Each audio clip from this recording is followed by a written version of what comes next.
وقتتان مو خير. اما نردي بيتك ما نحس باحتمال فرا ادرنالين تان ناوات سر بلام بو ياران برزمل بو انسان قل كردي كلاس قل درس آيين كردانه كهم كوملك لاتفاقات يعني بو اكاتو هم درك غلط ودرك ناقص يعني تصحيحك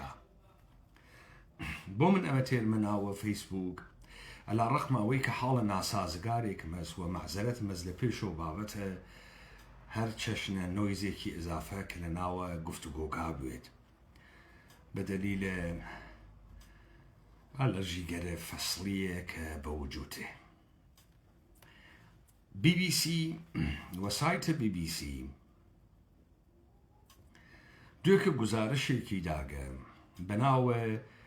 گزارش تیم BBC لتأیید کردن آنچه پی ایجن ماجرای چککان اقلیم کردستان و نوساندنی و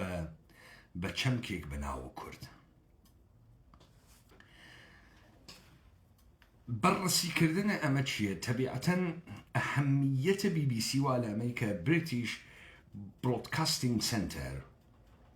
یەکێک لە دەستگاهای میدیایی جیهانی معتبرترینیانە بە دەلیل ئەوەی کەوا لە بریتانیا ئیمپراتور جیهان بووگە جزء یەکێک لە ئەوەڵین دەم و دەستگاهای سەوتی تەسویری و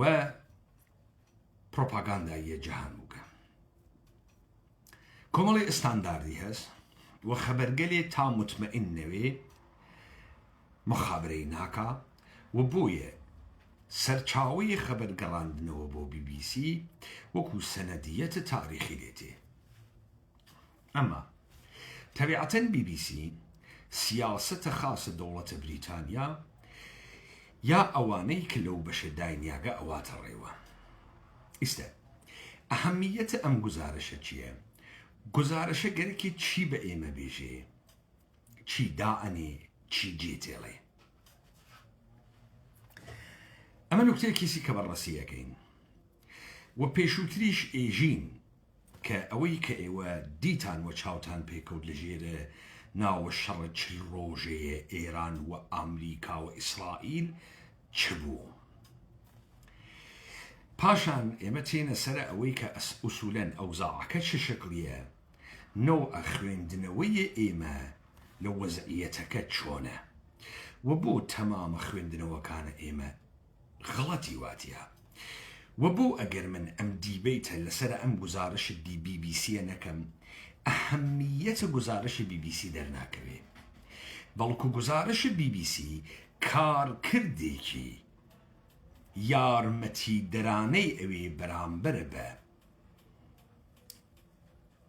مؤسسەگە لە فاسد جاسوسە بەرساختی کوردبازی. ئەمە لە ڕەوەندە تەحلیل دیبیتە ئەمڕۆ ئەڕواتە بەرەوە کەواتە دیبیتە ئەمڕۆ خەتابەئی نییە. دیبیتە ئەمڕۆ جزء هەمان دەرسگە لە ئاینە کوردانە تا میزانە دخالەت، چەواشەکاری، ئیقفاڵ و نابودی شتێ بەناوە جامعەی کوردی بەڕەوەندێکی سیستەماتیک بەڕەسی بکرێت.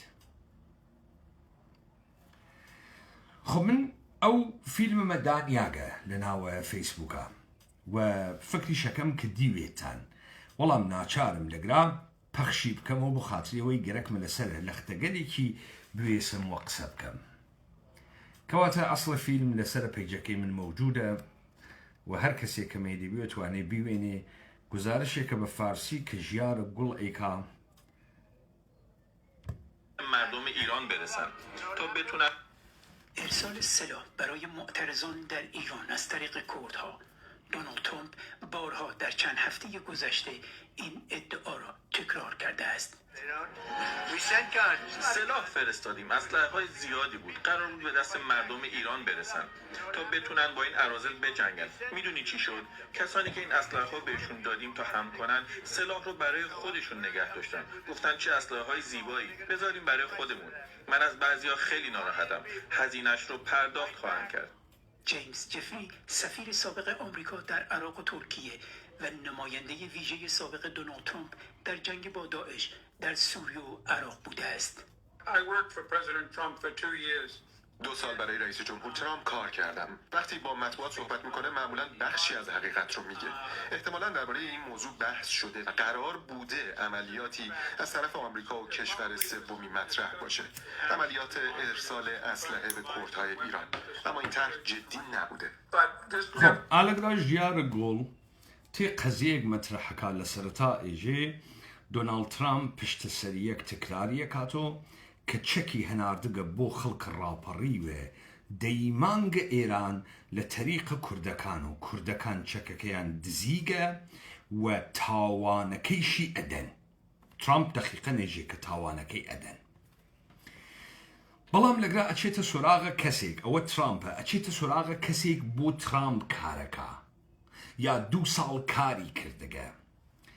و ئەو کەسە ئێژێ ترامپ عادەتی ئەوەسە نیوەی ڕاستیەکە ئێژێ نیوەی نایژێ ئیحتیماڵەن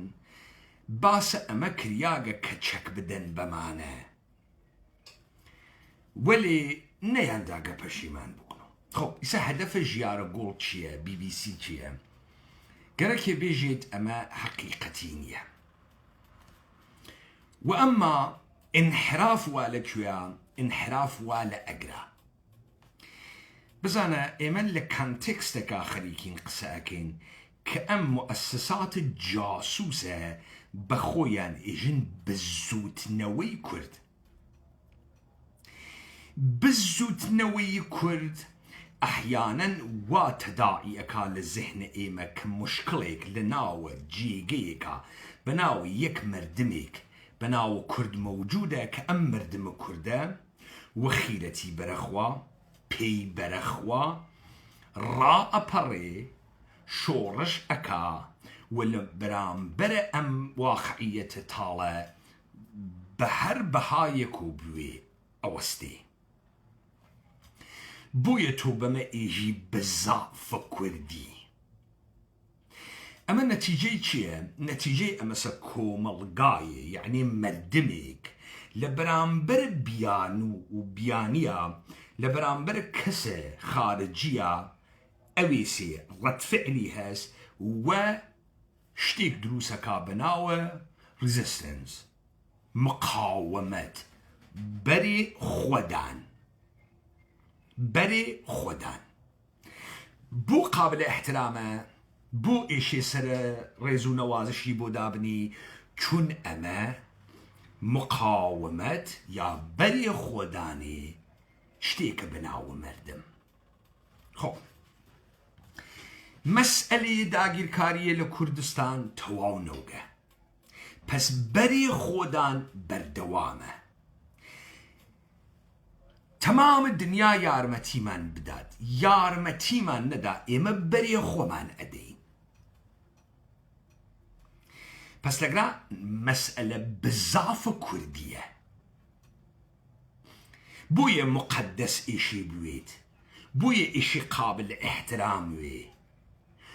خەڵک بێتە یارمەتیت نەیەتە یارمەتیت تو کار خۆت ئەکەی خەڵک بتخاتە لیستە ترۆر نەتخاتە لیستە ترۆر پێت بێژێ تەجزیە تەڵەب پێت بێژێ عاملە بێگانە تو کار خۆت ئەکەی بۆیە بەها ئەدەی بۆیە ناترسی بۆیە ئەدگرن بۆیە ئێعدامە دەکەن بۆیە ئەسلحەوا لە دەستا دانانیشی گفت و گۆ بکەی ئەو ئەتەقێنێ تۆ ئەتەقێنی ئەو بتگرێ ئێعدامە دەکات تۆ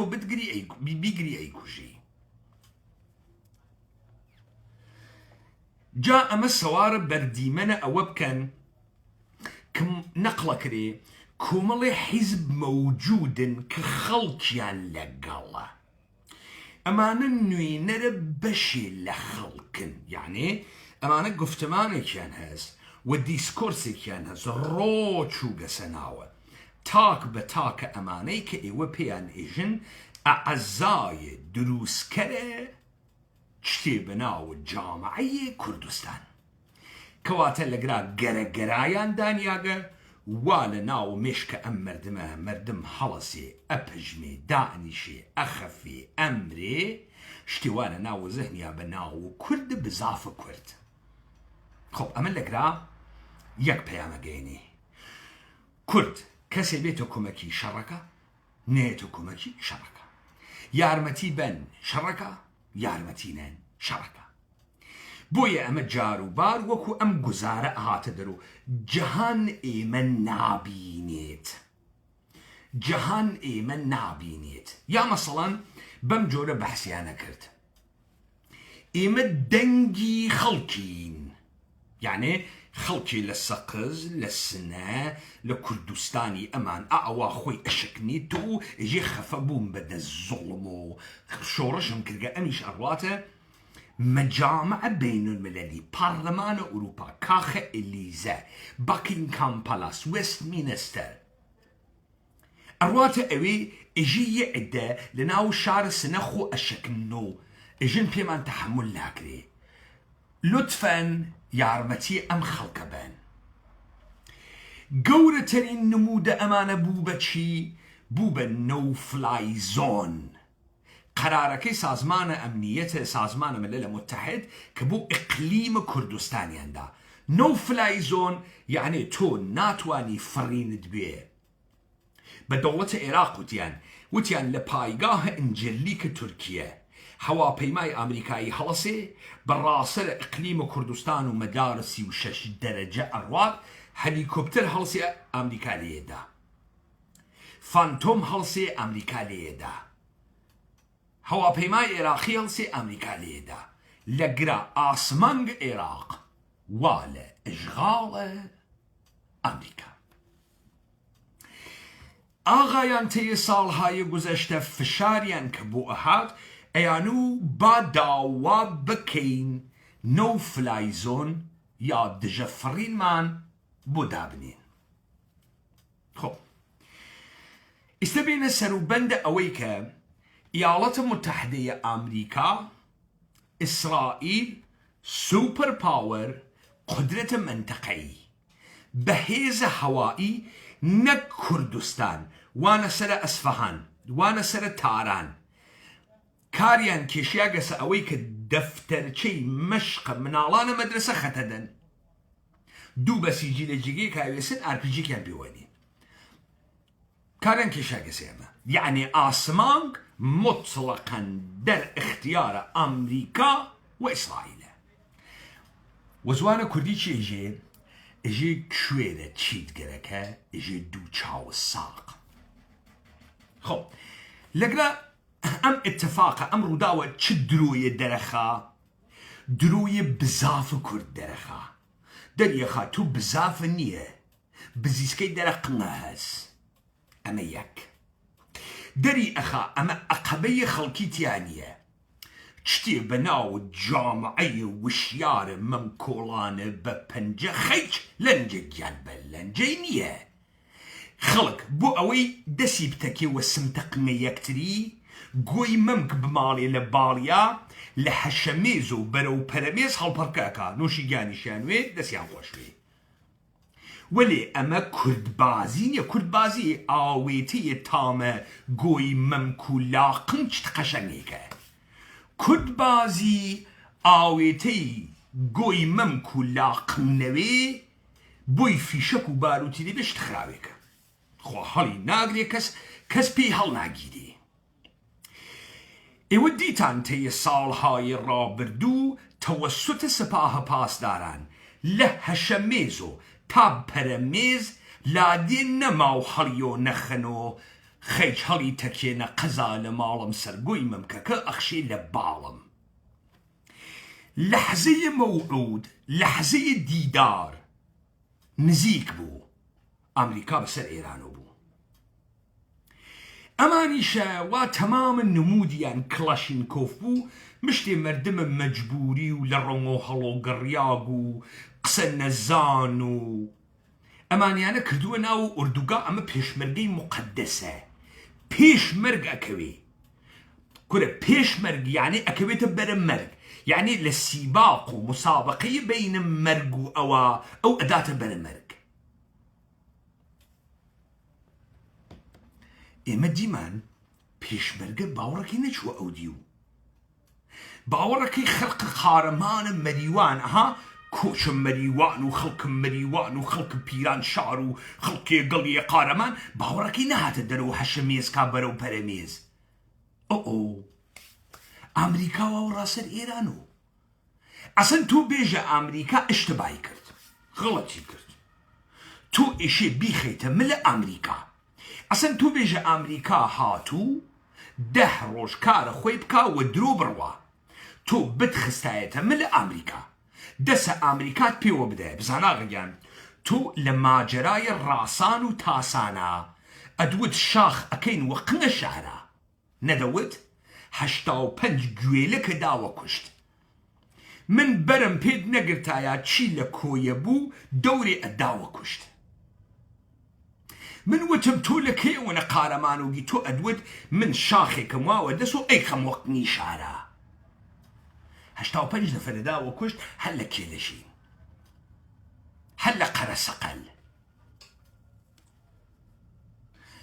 نیروەکانی تۆیش هاوار ئەکەن پێشمەرگەن فرە مقەدەسن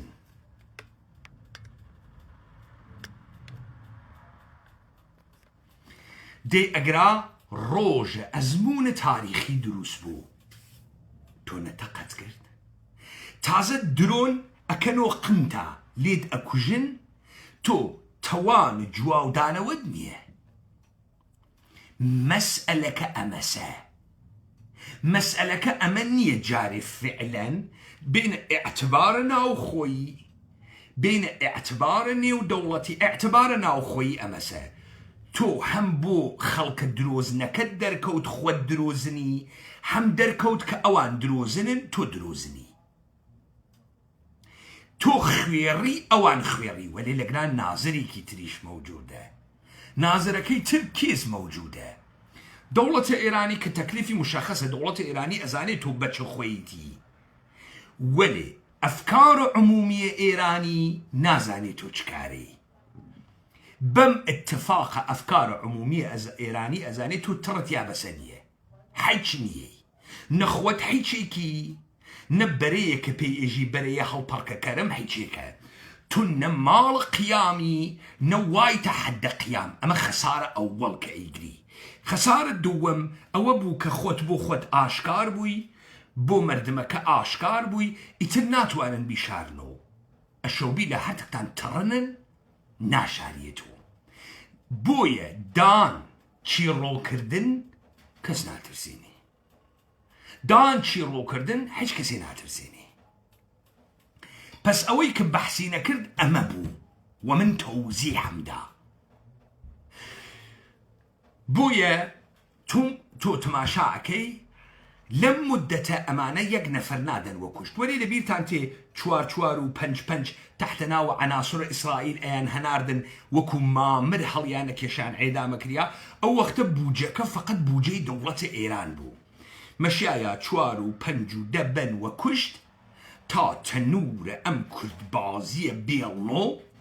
ئیستە هەر کامیان لە ئەمریکا 50 ملیۆن دۆلار پوڵیان گرتگە 50 ملیۆن دۆلار ڕوویگەسە تەنکەی باخەڵیان کاندۆم و نەوار بێهداشتی و وڵمە گۆشت ئەدەن و ئەوەی کە پێیان ئێژن ئەعزایانن 4-5 نەفەر خستیانە تەنکەی گیرفانیان 50 ملیۆن دۆلار نەفەرێ هەر حیزبێ خۆ ئێستا بەڕەسیەکەین ئەم قسەی نوێنەرە دۆناڵد ترامپ ئەوڵەن ترامپ وتی تاوانەکەی ئەدەن ئەمە ترامپ وتی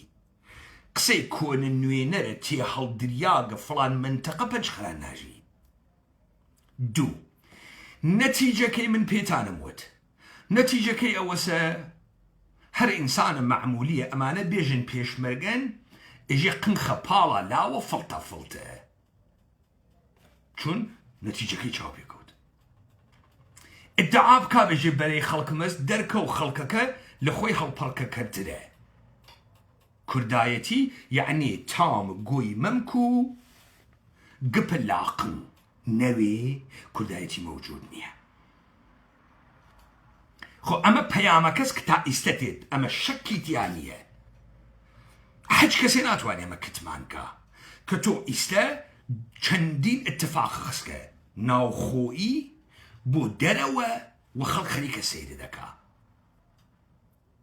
تۆ بۆ یەک زەمانە پێت خۆش و پێت بێژن کوردێک سەربڕ لەبەرەوەی دوژمن لە تۆ بترسێ. ئیستا دوژمن لە تۆ ناترسێ. دوژمنێژی تۆ نە خەڵکت هەست، نە بەرەی مردمیت هەست، مشتی مردمە هەڵپەڕکەکەرە هەستی هەڵاو خاتەوە. تۆ ماڵە شەڕکردنیش نییە. ئوسولەن کلاشینکۆفەکەی تۆ نووساگەسی تۆفەنگە بیخەتەر، یعنی ئەسلحەیە کە هیچ خەتەری ئیجاد ناکە. ئیسا ئیدامە دەین. It was a serious effort. دونالد ترامپ بارها مدعی شده است که برای معترضان ایرانی سلاح فرستاده است. اما داستان چیست؟ در آستانه جنگ اسرائیل و آمریکا با ایران گزارش‌ها حاکی از احتمال پیوستن احزاب مسلح کرد ایرانی به جنگ علیه حکومت بود. همزمان مواضع نیروهای اطلاعاتی، امنیتی و مرزی حکومت ایران در کردستان و نوار مرزی با عراق هدف حملات گسترده هوایی بود. بسیاری بر این باور بودند که آمریکا و اسرائیل با این حملات هوایی زمینه را برای ورود مخالفان کرد ایرانی به جنگ علیه حکومت فراهم می‌کنند. اطلاعاتی که ما به دست آوردیم اینه در آستانه حمله آمریکا و اسرائیل به ایران تحرک احزاب کرد ایرانی بیشتر شده بود. حتی خرید تویوتاهای لندکروزر که بهش میگ زمینی میگن بیشتر شده بود. در بازار سیاه هم این احزاب تونسته بودن سلاح‌هایی رو خریداری کنن و این احتمال که ممکنه کمک مالی دریافت کرده باشن بیشتره. خب ژیارە گوڵ ئا لەگرا ئێژێت لە سەروبەندە شەڕەکە ئەمانە ئیتر مستەنەدە تەئیدکریاگە بیبیسیە. جم و جۆڵێک کەوتبووە ناوە ئەم حیزبانە تیۆتا لەنکرۆزر نەما لە عێراق گشتیان سند. لە بازارە ڕەشە ئەسلحە چەکیان سند. احتمالە ئەوەی کە پوڵیان دەریافت کردوێت لە گشتی احتمالە قەویترێکە. ئیسە گوێتاندا پەستەواوە پوڵیان گرتگە. نەفرێ 50 ملیۆن دلاریان گرتگە کە کاورا چووگە 150 تیۆتا لەنکرۆزری سندگە. خۆب سوالە گەورە ئەمەسەکە کاورا بۆ چووگە تیۆتا لەنکرۆزری سندگە. تیۆتا لەنکرۆزری سەنگە یعنی بە مەرزە سەیران بن، بە مەرز پێنجوێن، بە مەرز بە جادەی ئەسفاڵتا وەکو کارەوانەکانە ئەحمەد شەرع بڕۆنە ژوورۆ. خۆب سوالە مەسەر مەگەر لەگرا نیروی زەمینی جمهوری ئیسلامی مەوجود نییە. ئەمانە چۆن فکریان کردگە بەسرە ئاسفالت و بە تیۆتا ئەڕۆنە ژوورۆ لەسرە ئاگرە ئاپاچیە ئەمریکا؟ خۆ ئەمە چ تاکتیکێکی نظامی وگە کە تیۆتا لەنکرۆزریان گەرەکوگە. داستان ئەمەسە کە ئەو باڵە لە ناوە حاکمیەتی جمهوری ئیسلامی وا ساڵ هەست ئەمانە تحتە ناوە شۆرای گوزار و ئیسلاح تەڵەبین و جنبش سەبز و جنبش ژینابازی ئەو باڵە وا لە شازدە پەهلەوی و هەڵیە پەڕێنێ تحتە ناوە ئۆپۆزیسیۆنە ئێرانی تا ئەم کۆنگرێ ئازادە ئێرانیانەی مەجیدە زەمانی هەر ئەو باڵە ئەمەی کە ناوی ئۆپۆزیسیۆنە دروستی کردگە. هەر خودە کەلەمەی ئۆپۆزیسیۆن ئەوان داگێ پێیان ئەمانە شتێکیان بەناوە ئۆپۆزیسیۆن نەبوو هەتا 10 ساڵە پێش هەتا 12 ساڵە پێش نەیان بوو. لە ناوە ئەدەبیاتە ئێرانە ئۆپۆزیسیۆنیان نەبوو. تۆ لە ئەقلیمە کوردستانە ئۆپۆزیسیۆن ئەشنەفی لە کەیوە ئەیشنەفی لە وەختێک و پارلەمانە کوردستان دروزەکەن، لە وەختێک و پارتی ئەوێت و حیزب تەشکیل دەهەندە بەراوەیە کورسی مەسەڵەن و نەوەی نوێ ئێژن ئۆپۆزیسیۆن یانێ کورسی کەمی هەست بۆ تەشکیلە دەوڵەت. ئەم حاڵەتە لە ئێرانە هیچ وەختی نەوگە. خۆ ئەمانە لە یەک تەرحا بۆ یەکلاکردنەوەی خەتەر لەسەر ئێران بۆ خاتری ئەوەی کە ئێران تووشە شەڕ ناوخۆیینەوێ ئەم حیز و دز و بەچکە جاسووس و هەڵپەڕکەکەر و کۆنەقنەرە جارانە تحتە ناوە حیزبی کوردیان لەگەڵا بوو. بۆیە ئەمانە هەم بێمنەتن هەم جامعەیان نییە هەم مردمیان نییە، بێمنەتن و سەرچاوەی دۆلارێکیان هەست قازان أخنا سر وخلق تيتلايا نان أخوا بالدولة الإيراني بتمام قدرة أمانة بعنوان سرو ناو كرد معرفيكا سيناريو كتشيبو أم دحفة علي خامنئي ككاركاني كرقة توابوغا عمري توابوغا إشي بروات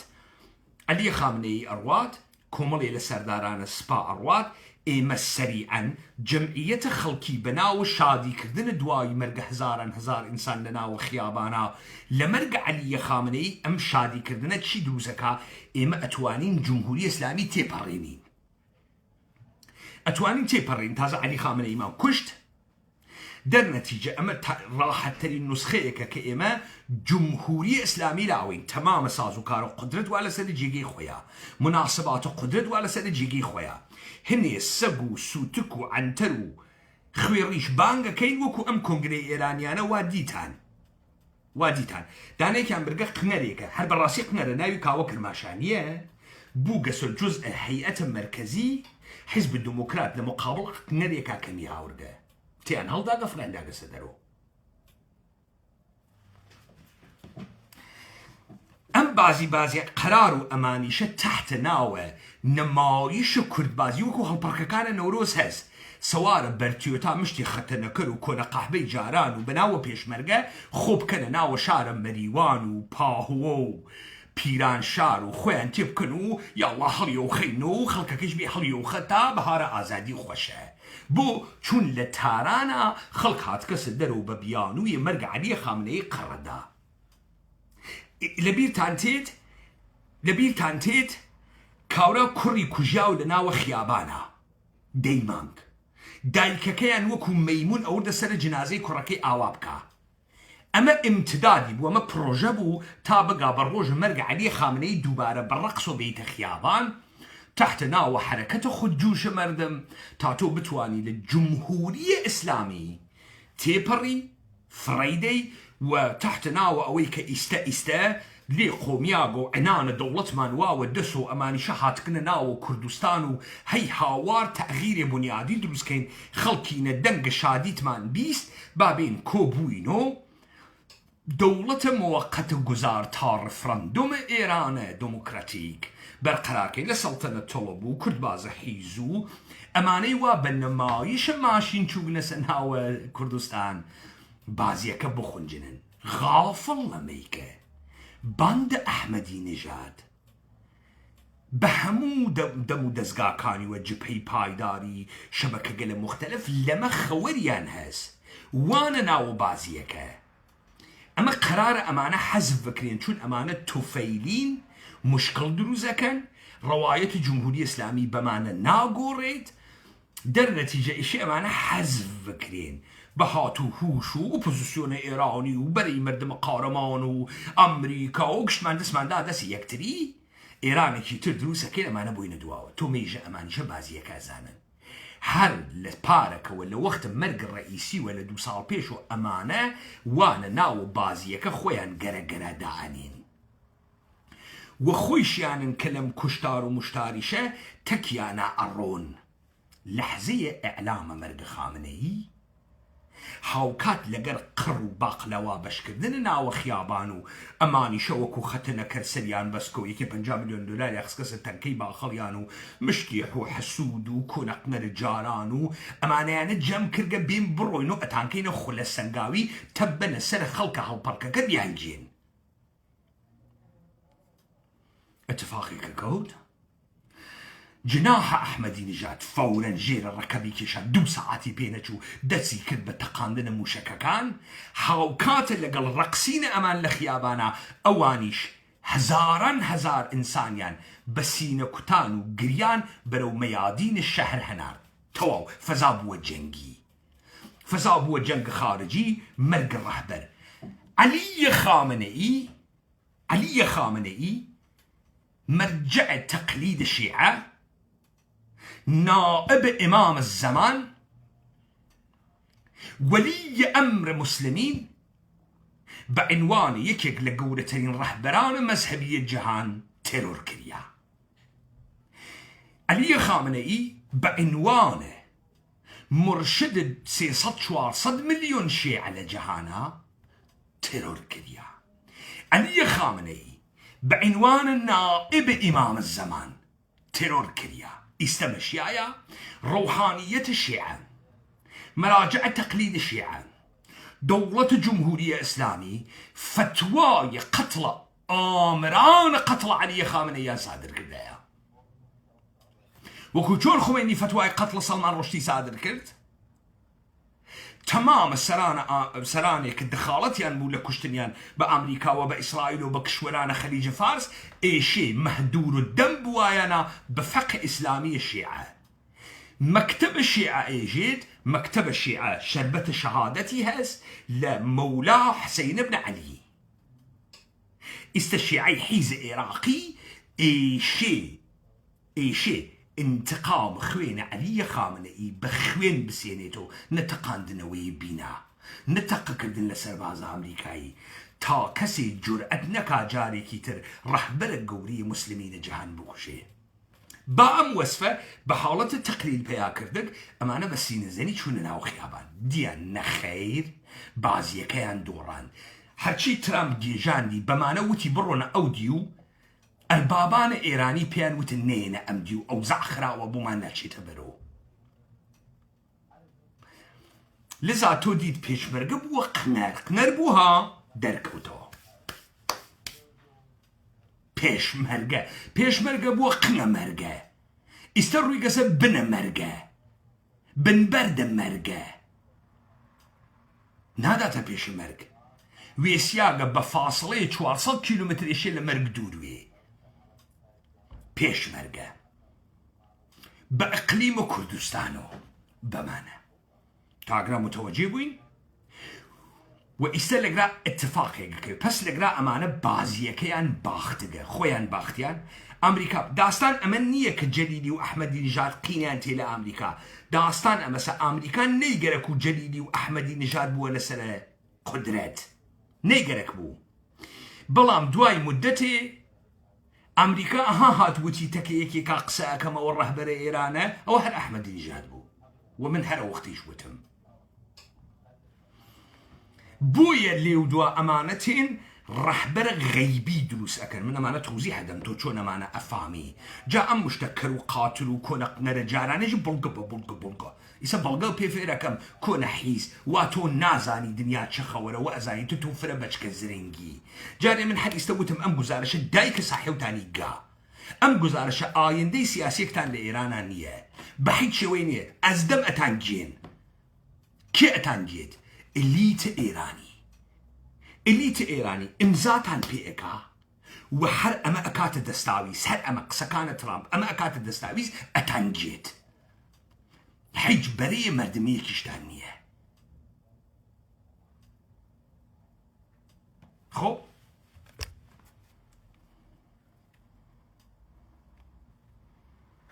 منابعی در میان احزاب کرد ایران که نخواستن نامشان فاش شود به ما گفتند آنها قرار بوده تا 72 ساعت پس از آغاز جنگ با ایران وارد این کشور شوند. اوكي منابع لنابي ام حزبانه ببي بي سي وتقى ونيجر كنابي ناشكارا بوي قرارو 72 ساعة دواي هلقيرسانه شركه برون الجورو همان قسي من بو اما همان قسي من بو چون برون الجورو قارمانانا سنگر بگرن مردمكوا هلا برن تحتنا وهشنيز وبرابيز را بري نا داستانكش شانو قريبو وكو كردبازي حيزكي وابقوي ممكو لاقنا الراني واتيا اما شكستي خوارد ايوه جديد انا معنا قارمان نمرد ميدان نشركر نسياسين امانه قنقموكينا واردوغان قنقموكا جامعة كيشان كرقس الشكل خويانا تي مسألة اما توزيح يدم بس كواتا نشد ولي استعالقرا لبيتا نشي منازعات السياسي داهاتوي هز داهاتو ناسيوناليزمي هز تو حرشي تشك الدسكوي اي لكاورا تو فرض بگره امانه داهاتوی سیاسی بو خوین درخن آلگرا نشانی ادا پروکسی امریکان فرمان لامریکا اگری قحبه باو کشه فرمان لامریکا ناگرم قرار وقوا 72 ساعات بروين ناو دي برويتا ناو قحبة باوك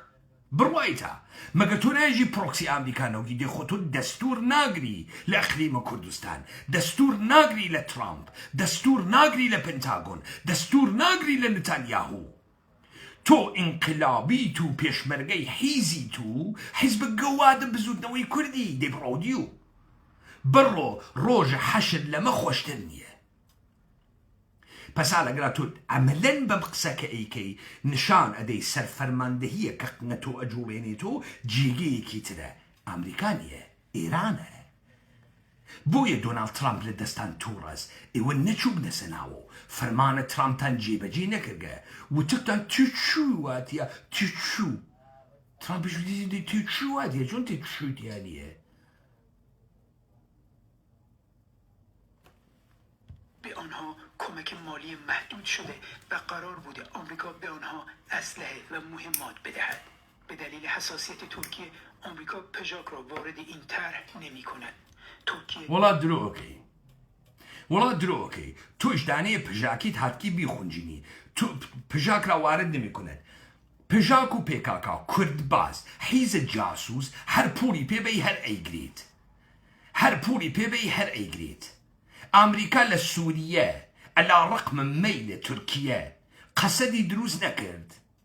قصدي وكو ترب نقوم نفوتيا تركيا ساقكيس تركيا قنر دسكيس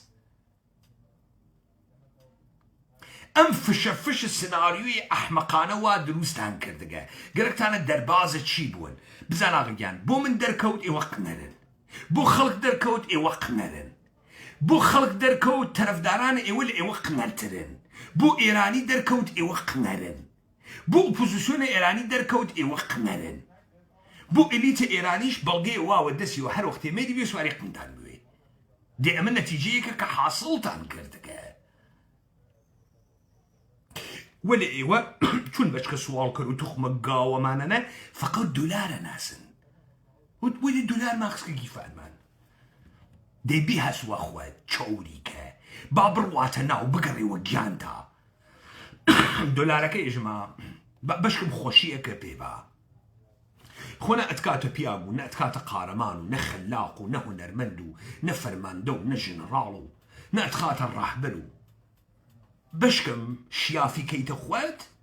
توزي خوشيد بيبا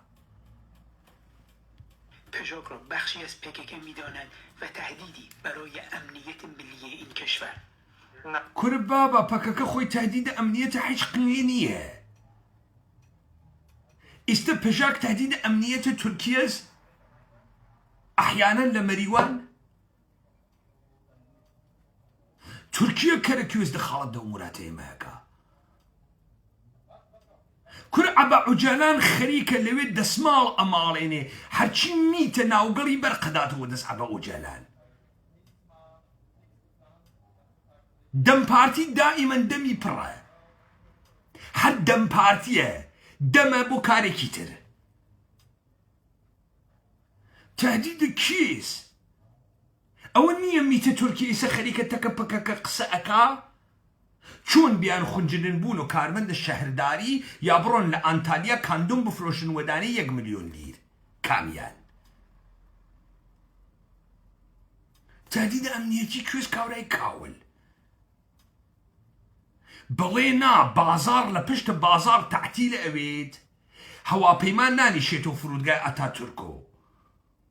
دون الفروشي تعتيلوغا هرچي كرمانج دون الفروشة اعتراض اكا مرق بالبكاكا دونر نافروشيت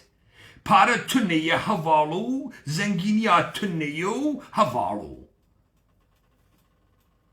شيكا كامت تهديد امنيتيه هیچ نوع تجهیزاتی به دست ما نرسید. این رفتاری که در قبال کردهای روژاوا نشان داده شده از طرف نیروهای جهانی و مشخصا آمریکا قطعا گمانها و نگرانی‌های خیلی جدی در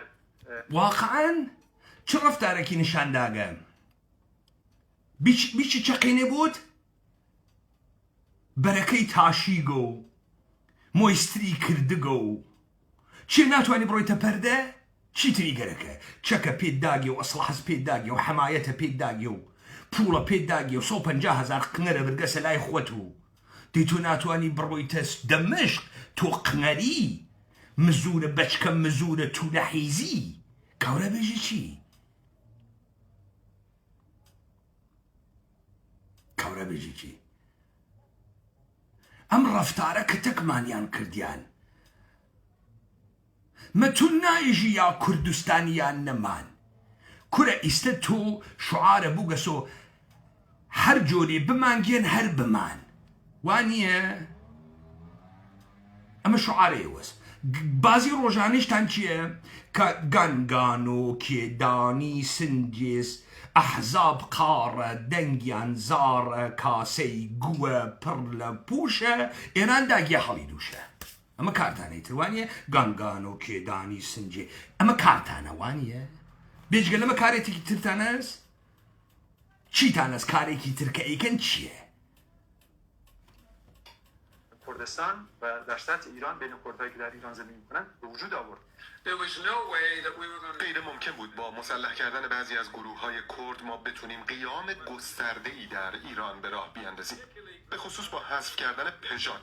قرار نبوو گیا قیامە گوستەردە ئێوە هەڵبندازن بە کوردها داستان وا لە تارانە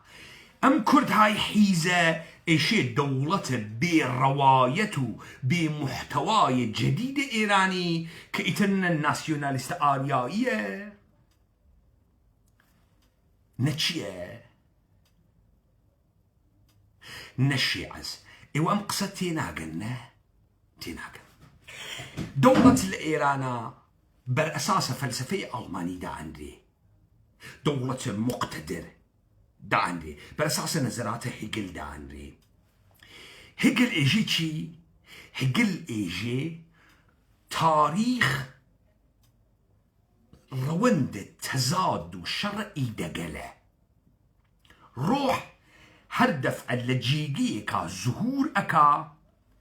ولا زهورێکە ئەیکا لە ڕەوەندێکا کە ئەڕواتە بەرۆ لە مقابڵە ئیدەیەکی ترا شکست ئەخوا سوورەتێک لە حەقیقەت نزیک ئەوێتۆ کە ئازادی و مطلقە مومنتە ئەوەڵ شەرق دەورانم مناڵی ڕۆح یەک نەفەر ئازادە ئیمپراتور ئازادە مومنت دووەم یۆنان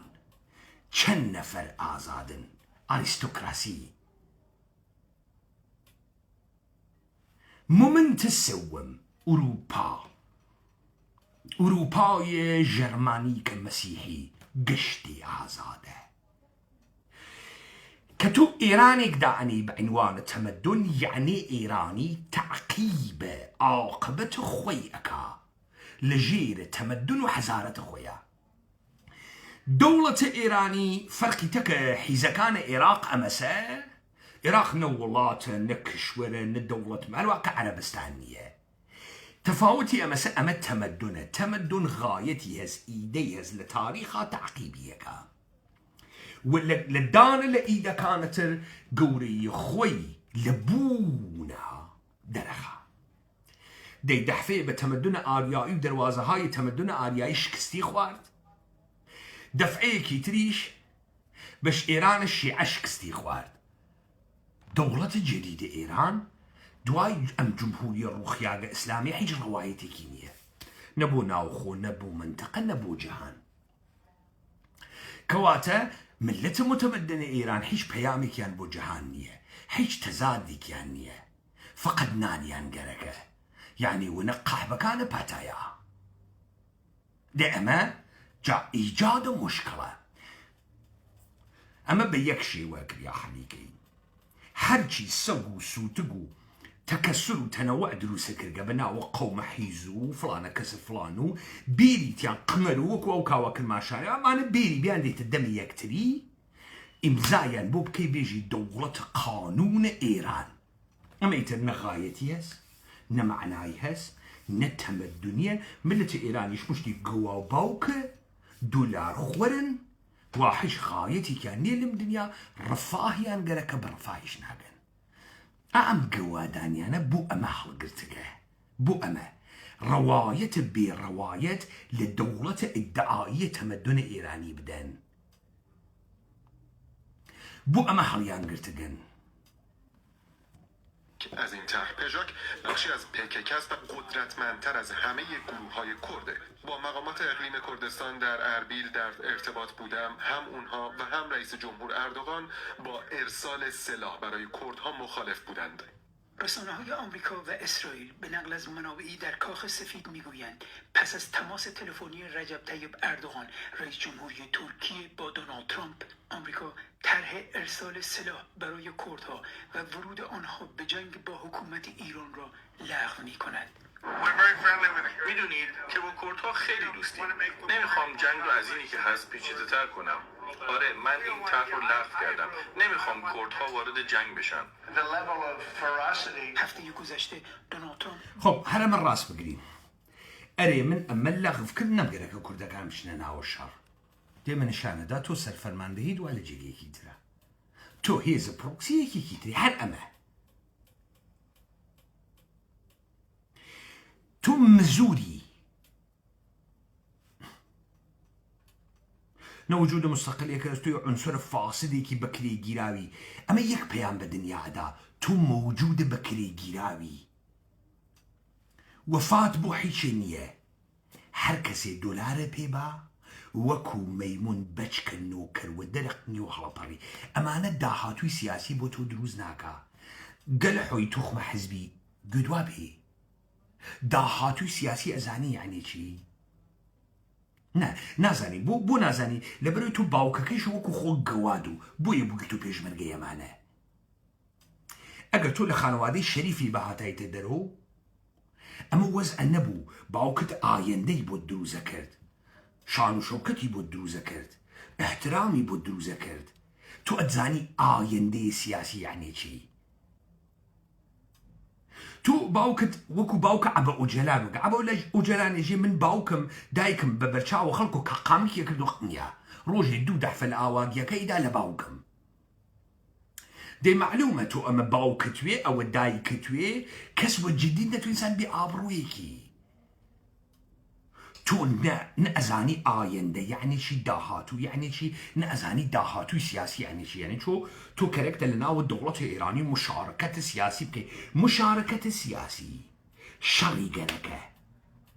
ئەو ئەهرۆمە فشار وا لە دەستە و فشاری پێدەی ئەو نایدا فشارەدەن لە جێگەیەکە ئەو تۆزێ ئەڕواتە دوا تۆ ئەڕۆیتە دوا سەهمەیەگری. تۆ هیچ ئەهرۆم تۆ ئێستا جاسووسە ئامریکایت، جاسووسە ئیسرائیلیت، عنصر فاسدی فاقدە ئێرادەی پێشمەرگەکانە قنەرن خۆت قنەری. بەرەی مەردمیت نییە. مەردەمەکە وا نیشانەدا و هەڵاپەڕی دوکاندا ئەخا گشتی هەڵپەڕکەکەر و تامە گۆی مەمک و لاقمە. دێمە کەس ناترسێ لێ خۆمە. ئەمە لەوانەیە مەردمە کەرە حاڵی نەوێ ئەوەی وا ئەلیتە ئێرانیە دابەشە قودرەت ئەکا حاڵیەسی تۆ هیچ گوێنی. تۆ هیچی نیە. تۆ نە جدید نە کەسی جدی دەگری نەماڵە تهدیدکردنی. لاوان فڵتە فڵتە توانی بۆم خەڵکە ئەحمەقە بیکەی، بەڵام لەوێ ناتوانی بیکەی. ناتوانی بیکەی. ئێستا پێ دەژین بۆ ناتوانی بیکەی. بار دیگر تکرار کرد که از طریق کردها برای معترضان ایرانی سلاح فرستاده است. معترضای ایرانی میخوان که به خیابونا برگردن ولی سلاحی ندارن. ما فکر میکردیم که کردها به اونها اسلحه میدن ولی کردها ما رو مایوس کردن. کردها فقط میگیرن. اما حکومت اقلیم کردستان ارسال سلاح به احزاب کرد ایرانی مقیم این منطقه را رد میکنند. برای حل این معما بهتر حکومت آمریکا اعلام کنه که کی، چطور، برای چی و به چه کسی اسلحه بدن. تنها آمریکا میتونه حقیقت رو روشن کنه. اگه سلاحی ارسال شده اطلاعات پیش اوناست.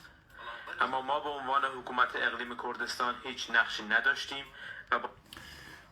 اولا تركن تو حكومتك بناوى حكومة اقليم كردستان يا حكومة اقليم كردستان تو هیچ سازوکارێکی قانونی نییە، هیچ مەشروعیەتێکت نییە نیست.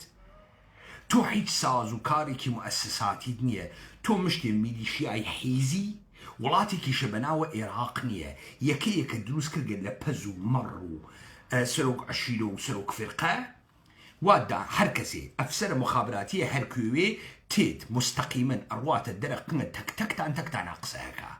إيوه كومالي ميليشياي تشكدارن لحوزيكي دولة ملتية بازار انحساري تنبو فساد قرك إيوه حكومة تانية حكومتي شنيان ملت إراقي شنون وقت خويشي دانيان بياك تانتيا نبو روين كرة شريف مكة كرة شريف مكة زانيانشي كرة خام مكة وجاروي مكاكاو وآفتاو دورو بركي باكاكاو توزيتي آنوي كري أويانا هاورد كرديانو أكبر قواد من السرطان بياك تانتيا نبو لبروي كومالي عربي حيزي تيابو أو جنوبا دوسا سيسانا فالسرب عشري حيزي كي تيابو دولة بريطانيا ليري طلاي أدا بيان باوند استنلينج والشيخ محمودي أدا وجافر سانة هورامانتي أدا والتكتك يعني دوان رانز يعني في الإنسان هاي مهم يكن بريطانيا إراقي ويك مليون بوند دروس كرت ويك مليون بوند نملتي واتيا نإنسان قولي واتيا شو حربوا مسخرتان لعربستان للنجد ولا حجازة كرة خامة كعبي هاورد كردية ملك فيصل أول نيامل سرقمتان حكومة إقليم كردستان تشي قواباوك ولا كو حكومة إقليم كردستان تناشي باور كردوية والنمايش تيوتا وفروش بول النفط دولار توبكتو بيا تو حرق نركي جاراني تو مالا أنقصاني تلم قبل أمريكا بيوشي أمريكا جواوتو باتو كاري مخبوري وتي أمريكا وتي جو بياون غيرك بيجي نو جو تبرقنا بكات فيشك كل قلحوي فاسد تو أوسا يجي قلاي مريوان بالم دابي وقلا كم روخا بالبم وكويوة تو أوسا سرقنا حدث يعني وربوقنا وأمريكا ولا بشمانا استد دونالد ترامب خليك بوتان تيخا أمتانا نماغه ام بازی عراقشتان درکوت گشتان حیزن پول کس ناکاتو قارمان پول مردم قنرکا سنتزو اجی هر کسی قنرکی پولی بیبه لإسلاما لبركردن جامعة حرير ممنوعة بو بياك ناوي حرير لبركا بو لبروي ليقة أي كي تبرقزتي وقيانتا ليقة حرامة يكسر أبزوي خود أكويت بازيتك خوتا هو تمام وجود تان بوغا سبول لخوتان لخوتانو قنر ونش بيكن لخوتانو بيستان نرمو أويتو قنرون فلتفلتنك يا أقويزي أين أخوي والزوانا حيزك بردي كيتو ردناويتو مسألة تاريخية ردناويتو مسألة دزي مزينية مسألة يك أمس أمريكاني لبشتانا دستور أمريكا رد كرجة جاسوس حيز إيران وجن يعني بالك لإيران كبري بكودتاينا وخوي قلت بهاو كارية أمريكا وإيوه جاسوس الدنيا جوزيين أخوانها وزع قمتان خيل خراوة أم دولة جديدة أتان جيت كارتان توابوغا من كي وتم كارتان توابوغا جانتا كانتان بس تقدرشن دريش أشن إيوه دميك كارتان توابوغا فلتفلتنا كحكومة إقليم كردستان مش ميليشياي حزمان واودسو تمام شد بازي تمام شد شون تمام شد دواي ام دي بيته وقروتاو متيخس خاص بقري وجيانتانا او جا توزيح دم ايوه كرة قالون شي كرة قالون شن نظام السلطة قريع بيدايكو باوكترين ببرودواترين تخمة حيسترين انسانا كان كايوه بون بيريتيان بيان كاتسر كرت جايسة خوشم توزيح دم خومكم جامعة كيس والدرك ايوه لأمر سياسي مبارزة سياسي تشيه قاطعیت ارسال سلاح به این منطقه رو رد میکنیم. هفته گذشته خبرنگار شبکه کردی رودا از دونالد ترامپ پرسید که مقامات پنتاگون به او گفتند که اسلحه برای کردها فرستاده نشده است. او در جواب گفت مقامات اشتباه میکنن. پیشتر شبکه CNN آمریکا گزارش داده بود که سازمان اطلاعات مرکزی آمریکا سیا طرحی برای تسلیح کردهای ایران داشته است. گزارش شده بود که دونالد ترامپ در آستانه جنگ با رهبران کرد عراقی و یکی از رهبران احزاب کرد ایرانی تلفنی گفتگو کرده بود. ژیورگول BBC. اوكي امانه كمن بو ايوه وتم مثلا من حلقه ريموجن فلانه كس نابوده كم اما بو ايوه قابل الدركنيه بو قابل الدركنيه با من دنگي لعبي مهتدي ليبم عبي مهتدي شو قسم برنامج ميدان فهيمه خزره حيدري خليك مصاحبه لقلاك من 4 دقيقة أم دنگا عبد الله مهتدي تك أم جنة إيرانية للتلفزيون أمريكا بوتان بخشة كمو وبيتان إجم خليك شا اتفاقك كوي وإيوه متوجه چي ناون یک بعد مسئله عبارت از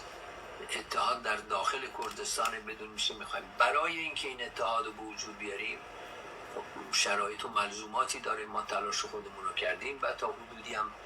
میتونم بگم موفق از آب در آمده. یک بخش دیگه یا یک بعد دیگه مسئله اتحاد و همبستگی اتحاد سراسری در ایران کردها هر قدر هم مجدانه تلاش کنن که کردن هر قدر سختی بکشن هر قدر در این راه قربانی بدن که دادن ولی به تنهایی قادر به تغییر بس نبلو يقصى كان عبد الله مهتدي بخش خمو ايوه من بيجي كاتوان لمن رخنا بقرن كبيجن كاكا انسانا نياز ماديشي هز نيازي بلزت بردن و چيش بردن هز چه إراديكي هز پیشمرگي نيرونية ويكو رابطه جنسيان بيه من جواوتانا دمو اجم هيج إراديكي نيه بو مگر كوبايا كان بو مگر فرنسوية كان تو لفيلم هاي بو إيرلندية كان دلداريان نيكر حب حبينان نيكر و شريانا كرد چرا ولي السؤال كان من بو بما اجم غانغانوكي بازيه غانغانوكي داني سنجي غانغانو اما بازيه يعني تو بو تشيج بردن بو اويك نيازك التأمين كي بو اويك امكاني هس ام نيازة سطحيك ل نورمال بون بقرريني تو ناخو جسم وجودتو انكارن ناكي تو لبر اويك اصلا كلن وجودو كان چزو آگاهي كدنيا لبتاليا بجي اوي كلكي وچاوتا غانغانو كيكي بجي اوي چوزان كي غانغانو كيكي اما يكي كانا بو امانة احتراميان نيه ببرچاو منو سركه تو آيستا اويني كاورا وخوي اجي پیشمرگي قارمان كرد 12 فل اردوغا ايجين تجاوزي بيكن دمناكاتو تو ناويني لم تاريخ كرد بازيه يك پیشمرگي ساده كأحيانا باورهاي برز كرد باور خوشويستي مردم كرد هاوردويتي قربانيكا لقرا لمقابلة فاسد خائن فرماندهيكي نفوزيا عمل انقلابي خوي نشان باوكو كاوراي جولكا و اسحاق رابيني كشت استا كاورا والا اردوغا والا جير چادر غانغانو كيكا نيه برسي و سواوغا انقلاب نه هاوردگا كرد نه هاورگا برسيتيو بكسوكاريو بخانوادگي هاورگسي اردوغاي اوان هيج كوينيه بروات مسألة بول نيه ها اشتبانا كان بول نيه كاورا سؤال ناكا كاكا بون نروينا اوديو كاورا جدي تو امردي دي من هاتقم شركم بمرم يعني شي امردم بو من لقرات دورون اللي مدان نامرم كاكا او 5 مليون دولار كقرتتان قرار بو بيتو تشكو اصلحه وكاتيو شاو قول فلان ونفاق اما ايراني بيبشوين كوا ناتواني سؤال وابكا ناتواني بكا ايجين بزانا امانا ليكيتين اجتماعي اترسن ليكيتين اجتماعي تو لحيزي يكيتين اجتماعي بترسي تو اصلها ودسوي اصلها دس يكيتي بترسي بترسيا چون ئەمانە هیچ ئینسانە شۆڕشگێڕە کوردیەکیان تیانە موجودات جدیەک نێن. ئەمە قسەی من نییە ها، ئێرانیش وای خوێنێتەوە، تورکیش وای خوێنێتەوە. ئەوەی دوژمن بێ سەیرە تۆ بکە ئەوێنێ تۆ هیچێکت یا بەسەر نییە، تۆ خەتەرناک نییە. من بۆ ئێژم ئەمە جمهوری ئیسلامی نەماگە خەڵک ئێژێ ئیستە تەرەفدارانە جمهوری ئیسلامی زۆریان گرتکە من ئێژم درۆکەن. چۆن درۆکەن؟ من ئێژم تەرەفدارە جمهوری ئیسلامی شیعە وەلایەتە فەقیه یا حوسێن کۆنەسینە کوت ڕەحبەرە عالیە موسلمینە جەهان کوژیاگە، نوێنەرە ئیمامە زەمان کوژیاگە، گەورەترین مەقامە کشوەرە ئێران کوژیاگە، ڕەحبەرە جەهانە تەشەیوع مەرجع و نائبە ئیمامە زەمان تێرۆر کریاگە. لە شەریعەتە ئیسلامیە خوێن لە بەرابەرە خوێن ئەدرێت،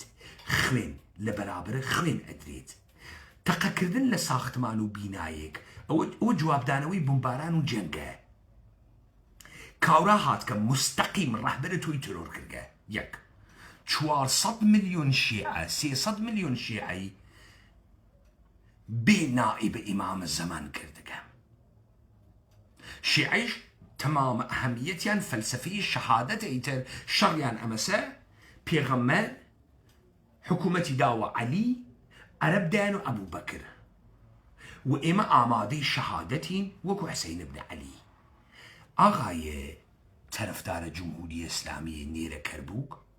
چۆن حکوومەتە تۆ ئەگەر جمهوری ئیسلامیە حکوومەتە تۆ فتوایە سزایە ئامرینە قەتڵ عەلیە خامنەئی بە عنوانە ڕەحبەرە یەکێک لە ئەدیانە گەورەی دنیا و فەرقەیەکی مهم لەناوە ئەم دینەی ئیسلامە سادر ناکە. وەکو کوشتنە کاریکاتۆریستەکانە شارلی هێبدۆ بوو، وەکو فەرمانە خومینی بۆ سەلمان ڕوشتی بوو. ئێوە چۆن ئەم دووگما لە خۆتان دەرناکەن وەسە تۆ بڕۆی پاپای واتیکان تەرۆرکەی؟ عقوبەتە کوشتنە پاپای واتیکان چییە؟ چییە؟ تۆ بڕۆی تەرۆری کەی ها؟ بە تایبەتی کە ئەمە شیعەز و فەلسەفەی شەهادەتیەس. من نەمدی یەک مەرجعە تەقلید لە سیستانی حیزۆ تا ئایەتوڵا خوڵاسانی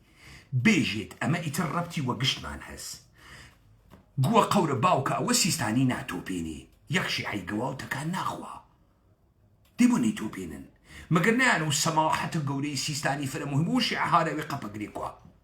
دێوە پامان بر بۆ قنی شیعە قنەرە. وا لە بیرتانە وتم تۆ کارێ ناکەی چون نازانی وا کۆنەشە تەرەف چییە؟ دەی ئیستە هەر کەسێ گەرێکوێ مەلای شیعە بکوژێ مەرجع تەقلید شیعە بکوژێ ئیکوژێ. هەر کەسێ مەیلی بێ بارەگای عەلی بتەقێنێتەوە ئیتەقێنێتەوە چون عاقبەتێکی نییە خۆ نێسی هەسی نێسی. پس ئەمەی کە تەرەفدارانە جمهوری ئیسلامی زۆریان فرە بگە دروست درۆکە نەمانە نە شیعەن نە منتەزرە ئیمام زەمانن نە ئەم جمهوری ئیسلامیە حکوومەتە ئیمام زەمانە درۆکە. مشتێ تەکنۆکراتە فاسد مشتێ دزە ئۆلیگاش لەوێ دانیشتگن شیعە بازیەکەن پوڵی پێدەرتێن و گانگانۆکی پێەکەن.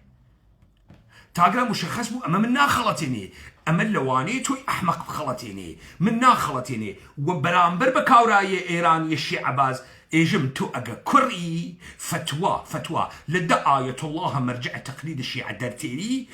ئەمانە مەحدور و دەم ئەەکەی تەمامە ئەوانەی پلانە کوشتنە عەلی خامنەیان دانیاگە. تا من باوەڕکەم تۆ ڕاز ئەەکەیت و ئیدئۆلۆژیکی تو شیعەیش هەست و فەلسەفەی شەهادەتیش هەست و تۆ قەپەگری و قنە بۆ گەنە قنە شیعە دنیا خەفە هەکە کووە نەشون. پس سوحا هەر کەسێ سەماحەتە حیزە سیستانی نەشکێنێ پیاگ نییە. چێت فاخیکەوێ هیچ چیەکەن هیچ.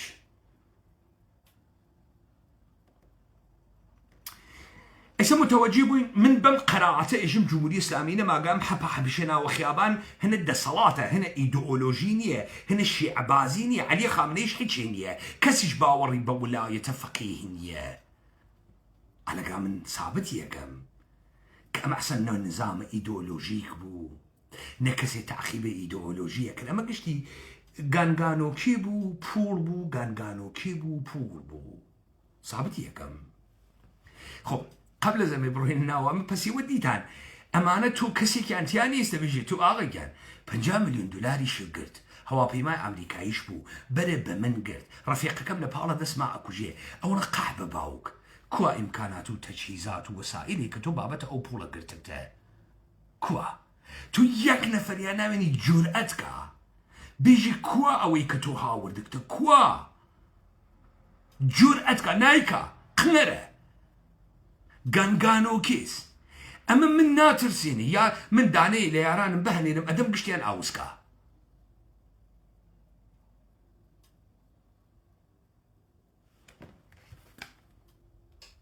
نظام سیاسی در ایران نیستن قادر نه به تغییرش هستند و به نه تعیینش هستند در آینده خۆواتە ناتوانن ئێران تەغییر بە نەتەعینیکەن لە ئایندە کێ کورد با زمانەی وا تەسمیم بۆ کوردەگرن ئەمانە زاهرەن یە کوردێکیانە زمانە تەسمیم گیرەندەینی گوێ بگرن بنابراین ما بایستی همکاری کنیم بسیاری از مسائل مبتلا به کردها هم فقط مسئله ویژه ملی کردها نیست مسائل دیگه اجتماعی سیاسی اقتصادی تو ایران داریم که مبتلا به همه مردم ایرانه و همه ازش ڕازەکە کوردیش وەکو حەچی بەشەرە لەم دنیا کونای قنی هەست کوردیش وەکو حەچی بەشەرە لەم دنیا بەڵگە گوێ هەست زەکەریشی هەست کوردیش وەکو حەچی مردمە لەم دنیا ناوگەڵیشی هەست ئاوسیش ئەوێت ڕازەکە ئێمە بڕی چتمان هەست مشتەرەکەتەکە دنیا توخوامە قسە هەست ئەمە قسە هەست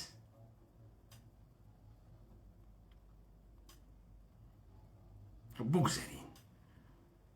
میبرند و همه برای رفعش تلاش میکنن بنابراین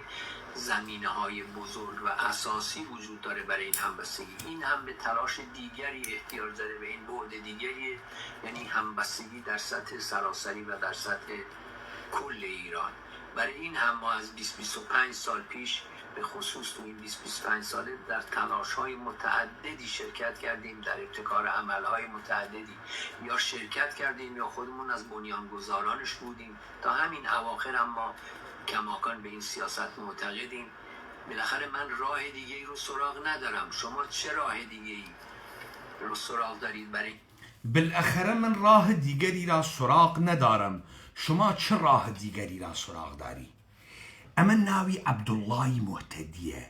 لە ئیمتدادە قسەکانەوە ئێژێ بڕیاردەرە کورد منم ئێمەین خۆ تەسەورکەن تۆ غەیرە کوردە قەومی ئیتنیکیت ئەمە بڕیاردەرە کوردە 20 ملیۆن کوردە ئێران دەمە قۆپان لە پێ و تێڵدریا بوو ئەمە بە عینوانە ڕەهبەرە سیاسی کە 50 ساڵە کاری ئەمەسە ڕەهبەریە سیاسی بکە لە مجریەکی ژنە 45 کیلۆیی تەلەڤیزیۆن ئەپرسێ ئەو ئەکاتۆ ئاغاوە سەرە خۆیە ئێژە من شتێکی تر وە مێشکم ناگات تۆ چیتر وە مێشکاگا خۆ ئەڵبەتە ئەمانە چۆن خۆیان و تەرەفدارەکانیان کەرە کوڕکەرن ئەمە نافامن تەسەور بکە من دانێ ئێرانی ئەلیتە ئێرانی ئێژم ئەمە ڕەهبەرە کوردە یعنی ئەمە گەورەکەی کوردە یعنی ئەمە شەخسیەتە ئوستوارێکی هەست توان بڕیاردانی لە لەحزەیەکە هەزووە کەس ناتوانێ بیدا بۆیە پێی ئێژن ڕەهبەر خۆ ئەمن لە بەرامبەر مجریە تەلەڤیزیۆنێکە کە خانمە زەریفی کە مەسەڵەن ڕۆژە لە بێکی داگە ئێحساسە کەمبوودە شەخسیەتەکە شەخسیەتی نییە بە سەلابەت و قسە ناکە داوایشی لێکە ئێژی دەی تۆ چیتر ئەگاوە عەقڵە چیتر ئەگاوە عەقڵە ئەمەتانە گوێ پێ و ئەمە نیشانەدا تۆ نە ڕەهبەری نە بڕیارە دواوە دەسۆ دارای باگهای شەخسیەتی لە شەخسیەت باڵق نەبووگی هەر کوێ بدوێن لەبەر ئەوەی فەقەت تەئی دەکەن دەست بێرنەوە سەرتا هەرچیە هەسە ئەیدەی هەرچیە هەسە ئەیدەی تۆ ئەسن کارە بە تەهدید ناگا کارە بە فشار ناگا لە بەرنامەیە تەلەڤیزیۆنی ڕوت و قوتی کردو تۆ هەڵگەڕیایەوە وتە ئەگەر وانەکەین دی تۆ ئێژی ئێمە چی بکەین ئیسە بێسن لەوەی کە تۆ سەخیفی دانیژن 45 کیلوی مجری ئەکەیوە وەلیە ئەمر خوات ئیستا تۆ ئێژی من بڕیاردەرە کوردم یعنی 20 میلیۆن کورد گوخۆرە ناوێن توی ئیستا فەهیمە خزرە حەیدەری تێ گو دەرخواردە خۆت و ئەو بیسە ئەدا بۆ ئەو بڕیارتان بۆدا یەک دانە مجری تەلەڤیزیۆن نە سیاسەتمەدارها نە دیپلۆماتها نە ژێنەڕاڵها مجری تەلەڤیزیۆن کەنیشکی 45 کیلۆیی ئەدامە ئەدەین تا سابتی کەم پس ئالەگرا تۆ ئەناونە خۆتت دا دەسە مجری تەلەڤیزیۆن مجری تەلەڤیزیۆنیش نەتێرێتی نە ئەیوا قەشەنگ ئەینێتە کاسەی خۆت و ملەت و کوردە قەوم بازە نەبووگت ڕێک بۆ قبوت بڕیارتان بۆ ئەدا قەشەنگ سوارە ملە خۆت و ملەتە نەبووکە کوردە دەوێ دەی خوێڕی تۆ لە یەک بەرنامەی تەلەڤیزیۆنە ئەمە میزانە ئابڕوویەکە کە بۆ خۆتی تێری تو چه ئایندەیە سیاسیەک بۆ خۆت و بۆ ئەترافیانە حیزە دروزەکەی چی ئێوە لە ڕەهبەر چی تێگەن دەیتا ئەزانێ من سابت یەکەم ئەویشە نازانن جملاتە تکراریە مەتروباتە دنیای مافی ژنان و مافی چۆلەکە و مافی نێرەکەر و ئەمە تو ئەکاتە حیزب دوای ئەمە من دەرسم هەست بۆتان دەرسە ئاینە کوردانم هەست که بشه ایران رو از یک کشور استبداد زده ایدئولوژی زده که ایران رو به عقب ماندگی به سرکوب به فقر به تورم و به جنگ‌های خارجی محکوم کرده و باز هم ادامه پیدا خواهد کرد چه راهی جز تغییر این رژیم برای تغییر این رژیم جز همکاری مردم ایران چه راه دیگه ای سراغ دارید من راه دیگه ای سراغ ندارم اتفاقا پرسش همینجاست که راههایی که تا کنون رفتید چقدر به بار نشسته آقای مهتدی فعالان سیاسی به طور بی سابقه‌ای درست میگید در جنبش زن زندگی آزادی به هم نزدیک شدن با مخالفان سیاسی خودتون شما سعی کردید که به شکل متفاوتی روبرو بشید نه تنها که حال دور یک میز بنشینید بلکه منشور همکاری و ائتلاف امضا بکنید اما دولت مستعجل بود مثلا ماجرای جورجتاون که شما خیلی بابتش بهتون نقد شد از سوی احزاب مختلف کرد فعالان کرد 3 ماه عمر کرد بین شما و این چهره های مخالف حکومت به حال هدف مشترک بود اونم الان دارید میگید براندازی جمهوری اسلامی اما ظاهرا کافی نبود چه گذشت یعنی شما رفتید به عنوان کمونیست کرد آرمانگرا نشستید در ائتلافی کنار فرزند پادشاه پیشین ایران که خب این نوید بخش یک فصل تازه‌ای میتونست باشه از همکاری مخالفان سیاسی با هم ولی خیلی موقع گفتن که شما کنار کسی نشستید که پدرش قاضی محمد رو کشت در فضای کردستان او فقط پهلوی نیست و هیچ وقت هم دلجویی نشد یعنی میخوام بگم کردها این نگاه رو داشتن که شاید این نشستن کنار هم دیگه شماها اتفاقاً بهترین روش نبود اگر میگید الان پرسیدید چه روش بهتری وجود داشت آیا من شاید بگم این بهترین روش نبود الان پرسیدید چه روشی بهتر بود ئێستا قەشەنگ قاوەی تانی کرد خۆتان و ملت نەبووگە کوردتان و هەڵپەڕکەکەرەکان و وزارەتە ئیتلاعاتانی قەشەنگ ڕیا پێتان وتی تەواوی کارەکان کە کردتە قەشەنگە و ئێستا چون سوالت کرد وتت چیتر بکەی من ئەمەوت دێتۆ تۆ ئەمە شەخسیەتت وێ ڕەهبەرە کێی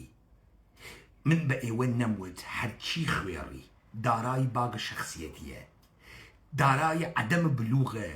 شەخسیە تێرنی بۆ تۆ ئیکەنە سەرە کورد لە مەسعود و تا مەلا مەسەفاوە لە جەلال و تا ئەمە تا عەبە و جەلال مجری تەلەڤیزیۆنی 45 کیلۆی ڕیاوە قیافەی ملەتە کورد دەستیشی خۆش وێ باریکەڵڵا ملەتی کوردی کە ملەت نییە ئەمە درۆسە من دانیشم و ئەمە تعریفەکەم و لێ دووە تا بزانی تەمامە ئەم قسانەی من ئەیکەم مەسادیقی هەست خوێندنەوە وا لە پشتیە تۆ ئەحمەقی حاڵت نییە من چۆن ئاوا مسوارەمە لە تۆ ئەوم من وتم تۆ گانگانۆکەی سابتم کرهەی تۆزی هەمدا یەک لە دوای یەک ئستدلالم هاورد یەک لە دوای یەک ئۆکەی و ئیسە سابت یەکەم تۆ بوو وایتە ئیستە دووبارە قسەیەکی کرد وچی تۆ کۆمۆنیستە ئارمانگەراوگی دیسانەوە تەوەجۆ بکەن بەم ڕەهبەرە ئەحمەقە نە ئەحمەق فاسدە یەک کوردە متەوەهەمی لە خۆی فاسدتر وەلی خاص بەڵەون بە ناوە کوردۆ $10 و $200 و $1 ملیۆن و $100 ملیۆن خەڵکی فاتەندەی چی پێیەکەی تۆ ئەمە شەخسیەتە $100 ملیۆن چیت پێیەکە گەورە دەکا مەشهور دەکا فرە لزەت لە زندگی دەوەی بابا تۆ مردمی لە خۆت گاتروی لە ناویا چ لزەتێکەوەی تۆ قسەی خۆش بکەی گشتی وەکو کەر سەیرەکە تۆ قسەی حەکیمانە بکەی گشتی وەکو کەر سەیرەکە مەجبور بووی وەکو من تا سەدحە ئەوان خۆت بێریتە خوار وە زوانە کەر و قاتل و ناوگەڵ و سوراخ مەقەت قسەیان تەکا بکەی تا کەورە حاڵی بوێ ئەمە چ لزەتێکی هەست چ لزەتێکی هەست بێجگەلەوەی کە من خەریکم خۆم قێزەوە نەکەم چون من ئەتوانم خاستر لەمە قسە بکەمە خەیلی خاستر لەمە قسە بکەمە همه این ابعاد فکر شده بود در نهایت هم که 3 ماه بیشتر نینجامید یعنی اگه یه مقدارم راجع به این برای ما توضیح بدید فکر میکنم کمک بکنه بله چشم مسئله خیلی مهمی رو مطرح کردید اول من یه اصلاح کوچیک بگم خدمتتون بیشتر از 25 سال بیشتر از 25 ساله که ما دیگه کمونیست نیستیم و اینو گذاشتیم کنار 25 ساڵی تر کۆمۆنیست نییە و نیاگەسیە کنار ما خودمون رو یک نیروی پیشرو یا پروگرسیو میدونیم ئێمە خۆمان نێرویەکی پێشڕە و پرۆگرسیو یعنی تەوسعەگەرە دەی ئەمە چی شکلیە ئەمە قنیزلە کنای قنی تەنگە و بووگەسۆ مەم چی قوتە سیلیکۆنتان تێخسکە یعنی چی پیشڕە و پرۆگرسیو یعنی چی دقیقاً چه محتەوایە وا لە قنتان پێشڕەوە چین گانگانۆکێ پێشڕەوە خەتە مقدمە جبهە دەوەندەی ماراتۆنن چین دقیقاً چین ئێوە خب ئەمە هیچ معنایەکی نییە ها 25 ساڵیشە کۆمۆنیست نییە دابا بزانی قبلەم کۆمۆنیست وگە ئیسە گوێبن و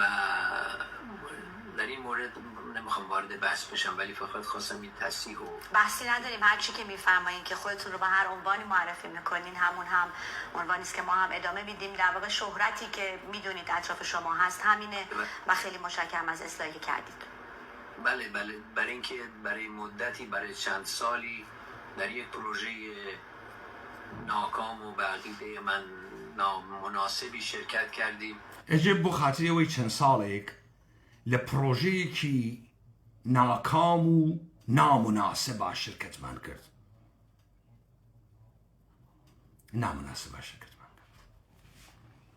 ئای عەبدوڵای موحتەدی تۆ خۆت و کوونیەکانی دەوروبەرە بەناوە پێشمەرگەی کۆمەڵە بە خوێنە کوژیاگەکانە ئێمە لە دەهەیە 6 کاسبی ناکەن من فشار وەقتتان تێرن ئێوە ناژین ئێمە خانەوەدی کۆمبڵی قرچ و ئەوە مشتێک کۆنە قنەریشتان کۆکردگەسۆ لەم ئوروپا بە ناوی کۆنە کۆمەڵەیی دە ئیستە تۆ خەریکی مستەقیمەن تەوهینەکەی وە جنازەی ئەوانەی وا کوژیان ئێژی لە ڕێگەی ناموناسبا و ئیشتباها کوژیاگن وەلێ تۆ و ئەو قنەرانەی وانە دەوروبەرتا هەر بە ناو کۆمەڵە چومانی ئیمتداد تاریخی کریانی ئیستەیچە دەمە وا لە ئەو کانگە خوێنە هەر کە دەسەوا بۆ قنە کورواسە کوژیاگەکانە ئێمە کە تۆ معتەقدی لەسەر پرۆژەیە نامناسب کوژیاگن ئینسان لە پرۆژەیە نامناسب کە ئەکوژرێت هیچ احترامێکی نییە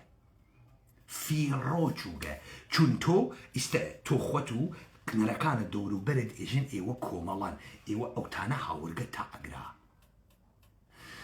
ئەگەر کەسی پیاگوێت خوێن عەزیزێکی بۆ مهموێت بە تاریخ خۆی احترام دابنێ ئەتانگرێ شەقتان لێ ئەدات و شەق نەخواتوە حکومەکەی من وەسەر قنتانە و باتڵ نەوگە بعد تۆ هەر لەوێ کە ئەنانە خۆتدا دەسە فەهیمە خزرە حەیدەری لەگرا دووبارە کەوتی دەگو خواردن کە تۆ ئیشتبای گەوری واتە کردگە ڕەهبەرە سیاسی ئیشتبا ناکات ئیشتباش بکای خاتە ملە دیگەرانی پێ ئێدامەکە تۆ دانەیەکویت وا هەر خەسارە گەورە و ئشتباعدەی لە هەر کوێی دنیاوی هەڵقا خەنە قنگا هەڵاکێشن کێر ئستارمەت لە بریتانیا لە انتخابات شورای شار حیچێکی نەکردگا لە انتخابات شورای شار دۆڕاندگێسی بە حزب تۆندڕەوە بریتانیا وزرای کابینەی حزب لەیبەر یەک لە دوای یەک فشاری بۆ تێرن ئستعفا دەریکەن ظاهرا اجتماعيكي نقرقه فقد محبوبية مردمي النماقة ومردم بالدنك وسنوق الرعيدان صابتي كردقة كا أمانة بعنوان حزبك هاقر باختك يعني تو لقرا هل أقريتو كومونيزم بابا كومونيزم سهلة تو بيجي تسوئيزم ودسو كرة خوي ويجتي لي درتيلي إيراد لكومونيزم نيها إيراد لإيواز كإيوا أرتش الناتوتان بيبن أرونقنا كداعنين تينو بو چون إيوا بو شكار نهاتكن بو قندان هاتكن إيراد نيه لكومونيزم إسلاميزم عندي شيء هنا دوران بوقع أحمد شاع سوريا بيقرت قرتي وكانتو تواو خلق سوريا شنو جاني كرت لبشت سري 5000 نفري ودسو قلتي دايان بي اما وخويا جي رهبر السياسي باق قوريك تواو والا كناي قنيا اترافيانا كل شيء يجن يمو كوملين شوي تركن او يصير رهبركني واشتبابو كوملي كوي كوملي جريان اجتماعية ولا قمامانتا جريان اجتماعي كويس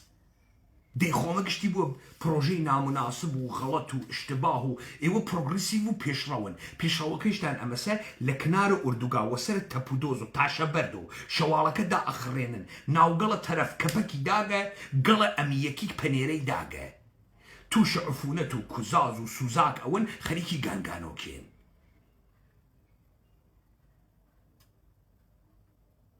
اما بيشروية كتانا باورك اقبروية كان بروقنا سليماني يكي 50 مليون دولار اشتان كرتگه با اون پروژه ایجاد حزب کمونیست تشکیلاتی به اسم حزب کمونیست ایران بود که هیچ شایسته این عنوانش نشد در عالم واقع و بزرگترین اشتباه زندگی سیاسی شخص من هم بود. جورج تاون چی آقای معتدی؟ آیا جورج تاون گەورەترین اشتباه سیاسی ژیان شخصی من بود. تو خب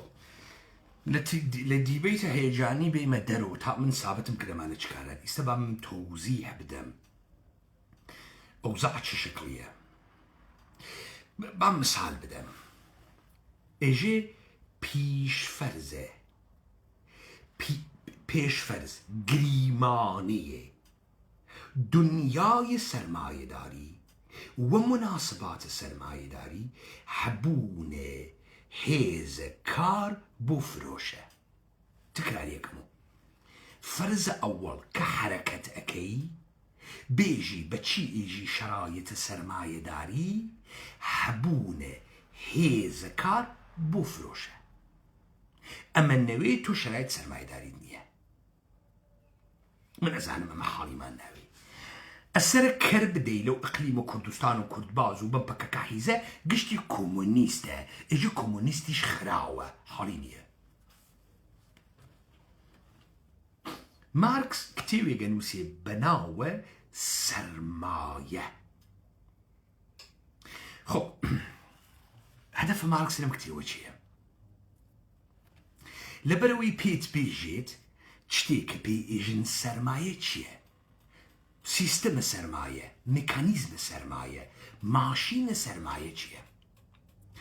لبرو تو اتفاقی که با کفی تو به عنوان انسان دو جور روی کرده ابی تو حیوانی تو انسانی تو چتی که بچاو سر ایوینی امکانی هست در کوته امه او چتا واقعیه نیه که تو به تو چاو سر ایوینی لقراتو بو خاطري اوي بزاني اوي كم موجودة كار اكا بلام تو بدو چاو سر نايويني چم كاميزي اكي ولا چم كاميز كردنا لناو دنياي زهنت مدل سازي اكي تا سازو كاركاني كنابين ري بچاو درخي مثال بدم سؤال امسا كماركسيزم چيه اجي ماركسيزم خريكة بزوان السادة بحث استثمار انسان چوسانوي انسان بدست انسان نشانه دا اوكي باب زنم چوسانوي والكوي شتي كتو ايويني انسانيكا بناو برولتير شتي كتو ايويني انسانيكا بناو سرمایه دار لقرام ماركس وتي قريمانيه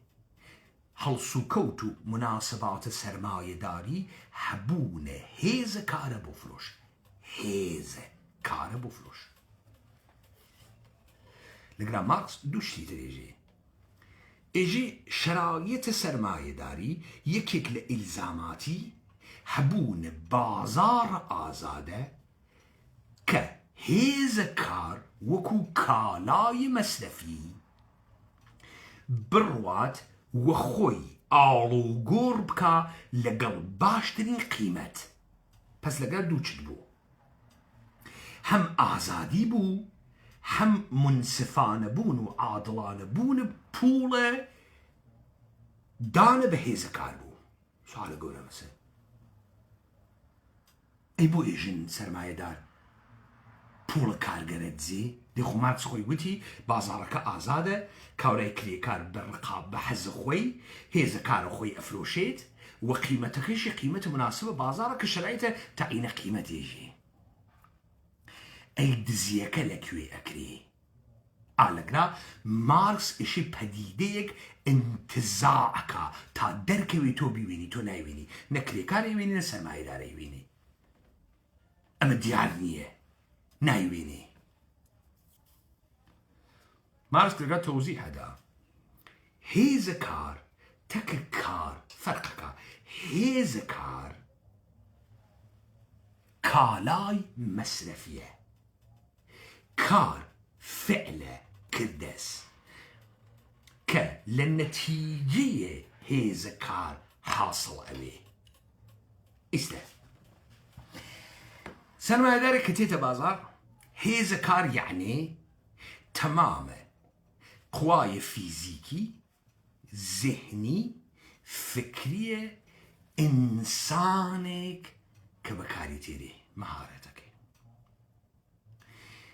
بس ساعت مشخصه بي كاوري سرمایه دار تيجي من ساعت 10 پوند و تو ادم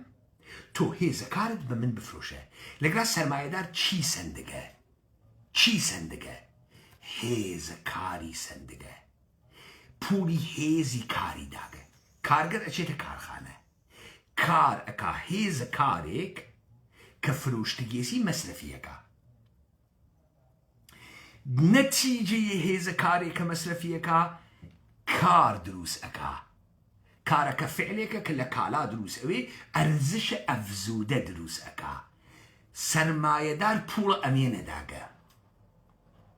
پول کاری نداگه پول هێزەکاری داگە پولە کاری نەداگە کارگەر کە چیتە ئەگرا 4 ساعت کە کار ئەکا هەزینەیە کە سەرمایەدار کردگێسی بۆ هێزەکاری جوبران کردگەسۆ 4 ساعتی کە بەناو سوودە سەرمایە بەحسیەکەن ئەرزش ئضافیەکە کە سەوارە بەر هەزینەیە سەرمایەی سابت که شامل کار مصرفی سندریاگیش اوید هیچ تأمین بوگه لگرا لمواد خام بکمک ماشینیش و مهارتو هیزو ذهنو فکر کارگر کالای خام ارزشی کی ترپیاگا ارزش اضافه کارگر اما نازانی سرمایه داریش نهیجیتی نان سرمایه دار معاش سرمایه دار دزینە ئەرزشە ئەزافیەکە کە کار تۆلیدیەکە لەگەڵ سەرمایەدار چی ئەدزێ ئەرزشە ئەزافە یعنی چی ئەدزێ یعنی کار ئەدزێ مارکس ئەمەی بەچی کەشف کرد بە ئینتزاع بۆیە جلدە ئەوەڵ و دوومە سەرمایە بە ئینتزاعەوە لە دیالکتیکە هێگلی پەیڕەویەکە تا بتوانێ پشتە پەردەیە پەدیدەگەل مادی کە پڕە لە مناسبات شاراوە و نەبینریاک دەربێرێ بۆیە ئالەگرا تۆ ئەنواع و ئەقسە ئەرزشە مبادڵەت هەز ئەرزشە نابت هەز ئەرزشە ئەوەلیەت هەز ئەرزشە مەسرەفیت هەز ئەنواع و ئەقسامە ئەرزشت هەز کە لە ئاخرین نمودا کە تۆ ئەوێنی پێی ئێژن قیمەت بازار خب پس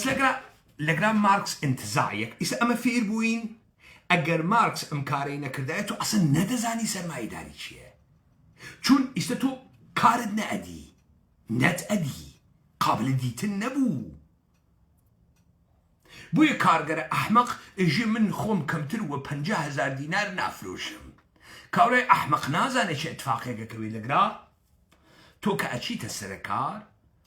کە ئەچیتە سەرەکار تەمامە ئەو وجودە ئینسانیەت پەروەردە دریاگە کە تۆ ئینسانی تۆ ڕوبۆتنیەی تو مهارەتی لێ تێتە دەرەوە تەوەجۆی لێ تێتە دەرەوە ئەحتیاتی لێ تێتە دەرەوە تەمامە ئەمانەی لێ تێتە دەرەوە تۆ ئەمانیشتە وە پەکەج فرۆشتەگە مەحسوڵێک دروست ئەەکەی کە ئەم مەحسوڵە کەیفیەتی ئەرزشی و ئەرزش ئەفزوودەکەی چووکەسە سەرۆمەنی تۆز وەلی تۆ لەمە بێگانە بووی بۆ توارگی لەگرا دروست بێ خب ئیستا بینە سەر ئەمەی کە ئەمە وە چ دەردێگە خوا تا من بڕێ گریمانت با بزانین گریمانە مهمە پس گریمانەی مناسباتە سەرمایەداری چییە هەبوونێ هێزە کارە بۆ فرۆشە تۆ ئیشێ لە جێگەیەک و بە گریمانە دەست پێ بکەین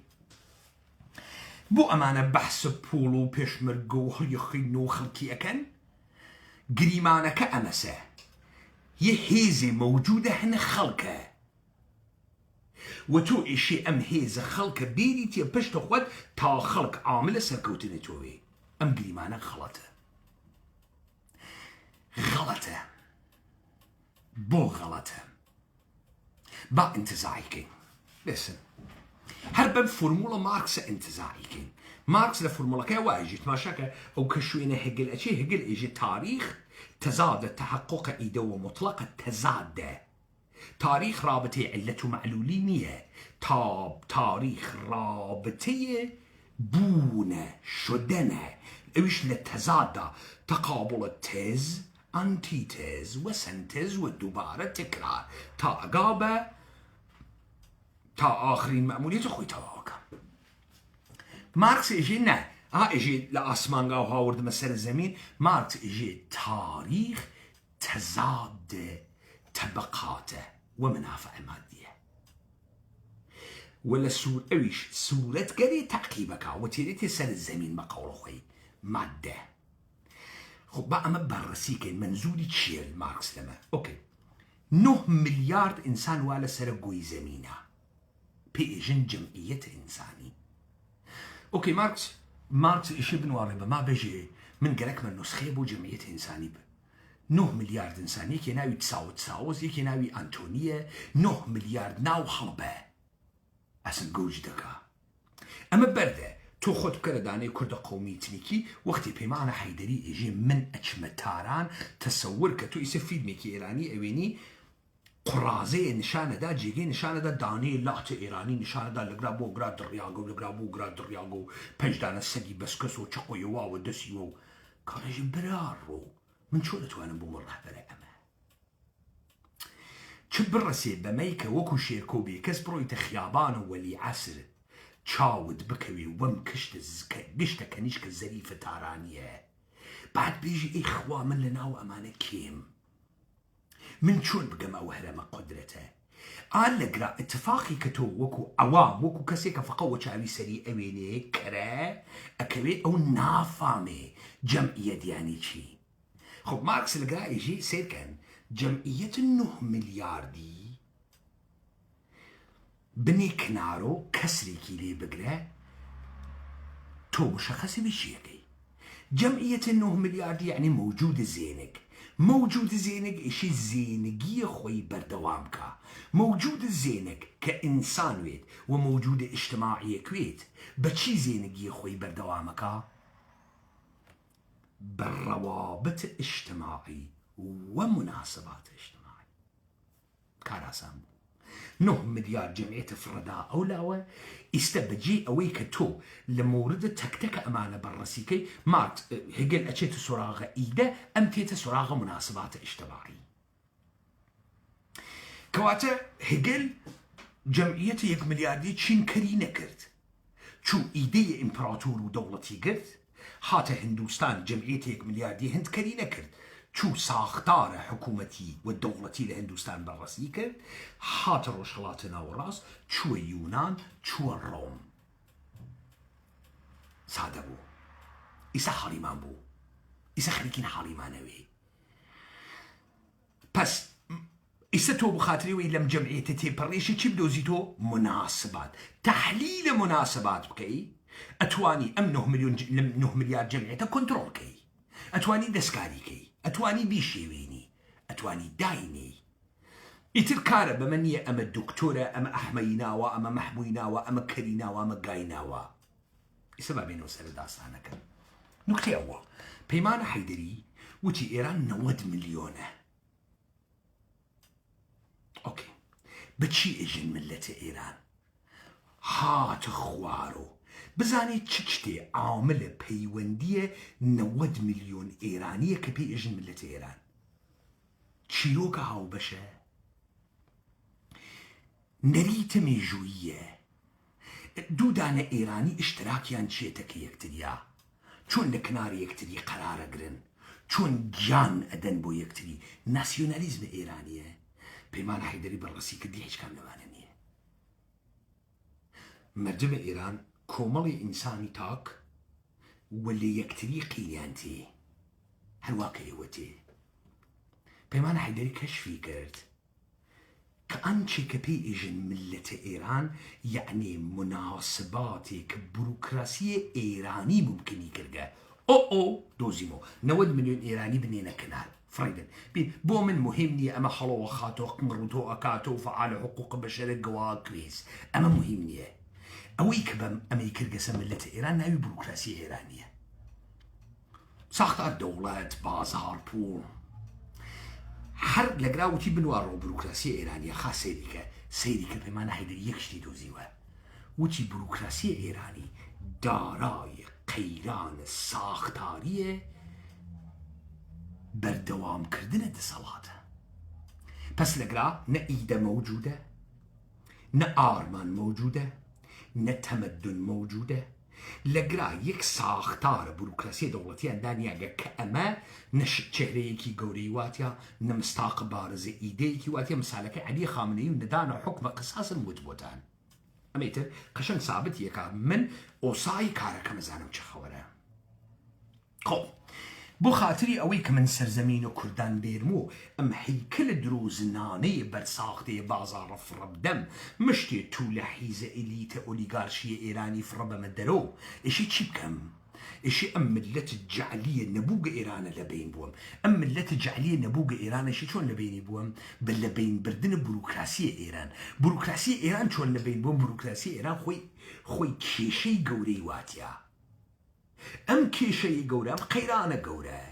أوان قركيان حليكا وأوانيش أيزانا من نايلم حليكا لم بازية حرشية كرديانا سريان دروس كرقا إنجي أويان دروس كرقا جامعة سازيان كرقا نهاديان دروس كرقا قشتي بو أمسا بيدني أقرا ومن نايلم بس من يستمع عدلم حل كرد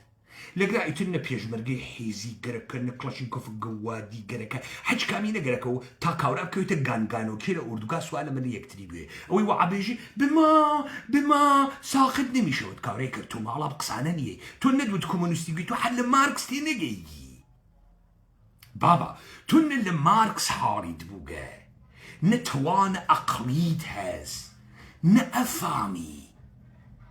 بابا كتير ماركس خويندن أما نية وكو كرت كراري كيتو أما ستو فير فرمولا كي ماركس بوي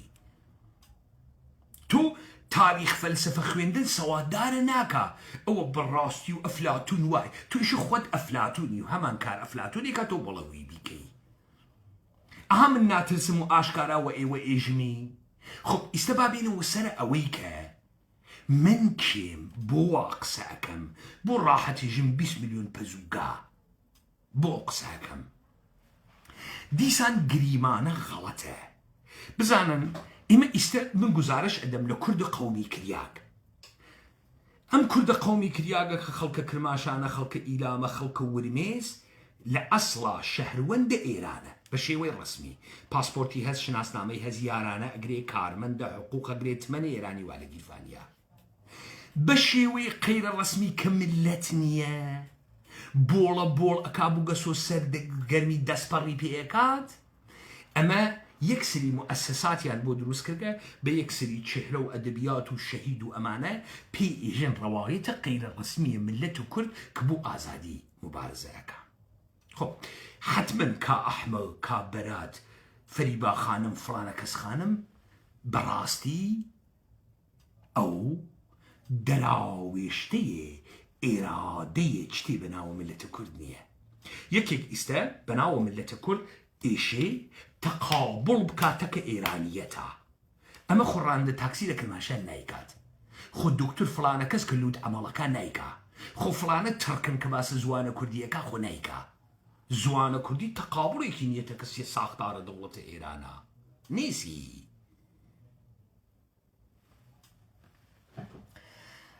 خب لقات فاقيقة كفي كي نمود پدیدار کرده جهان کرده منم آخیزیانن ایسا با معادله که برعکس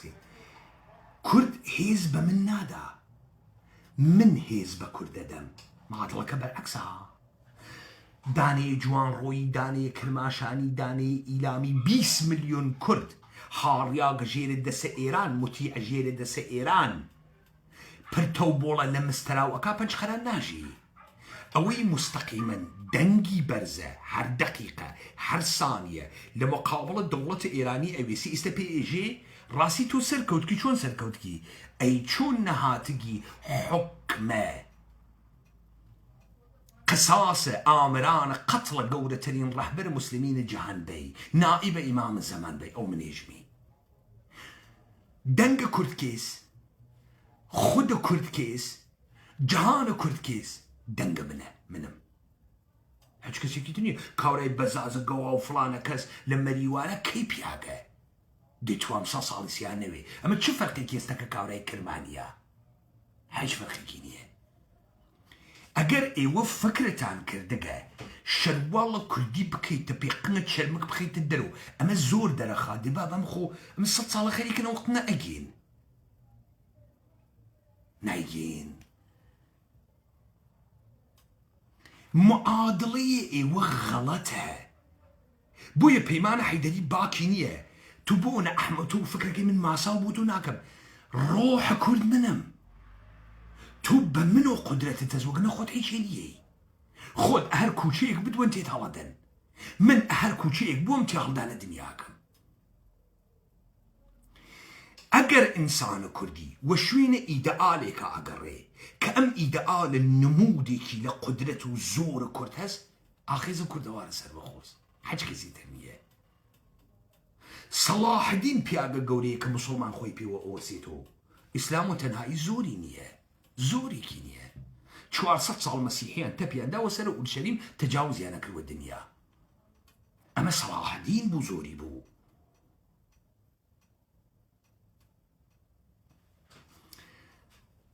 تاقرا متوجه بوين پس معادلة برعكسه من كار انتخاباتي ناكم لقرا شويت مجيرة باور دولة ايران و كرسي دابنين مو خلق قورو قارمان و خوراقر و بن راقر و سراقر كردستان قسي وابكم تو بي دنگ ومن بيتو چكار من دنگ تو بحر نقرك من نوم تو نيي تو داني خيرين دنگ دي وم دنگ نادي وو جان الدراهات مسألة سرية وسا من تأيدية لتو ناقرم تو بمن أقل نادي روجي 1000 جاريش بيت تجاوز أكن أوي كتوزي إحساس الشكوبة تو بدا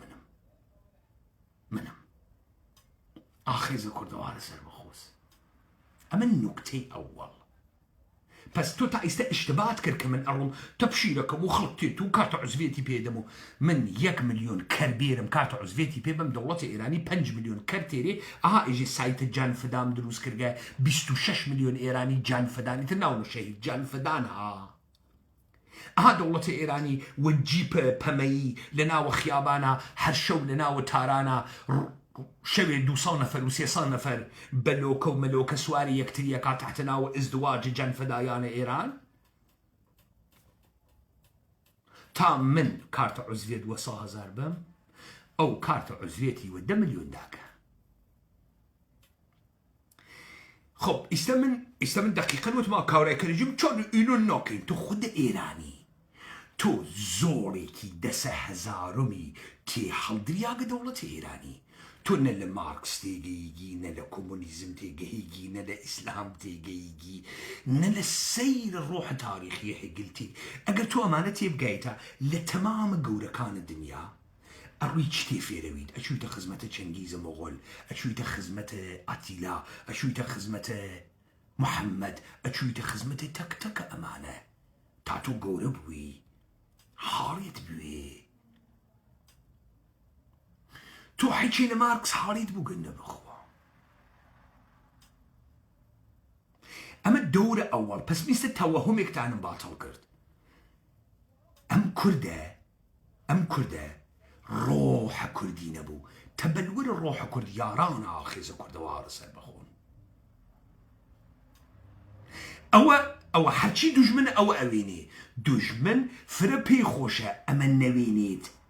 عادل سبا بقنرنا و اردوغاي كرد باز خاندان بارزاني و خاندان طالبان و حبا اجالان حيزو قنرا كان حو برك كره چيقا چيقا سوريا دي تانگشتي قنرو اما الروح كرد نيه بوري جمعيتي بيريتك خيابان نروح كرده نزوان كرده نقدرة كرده أولنية كلا بقوله هجل لعالم إيده أدالة إيدي إيرانيات أدالة إيدي نظام السلطة بس بفرمولة هجل إيمي آخيزيان خود إيدي كرديتين إيوه إيدة تانية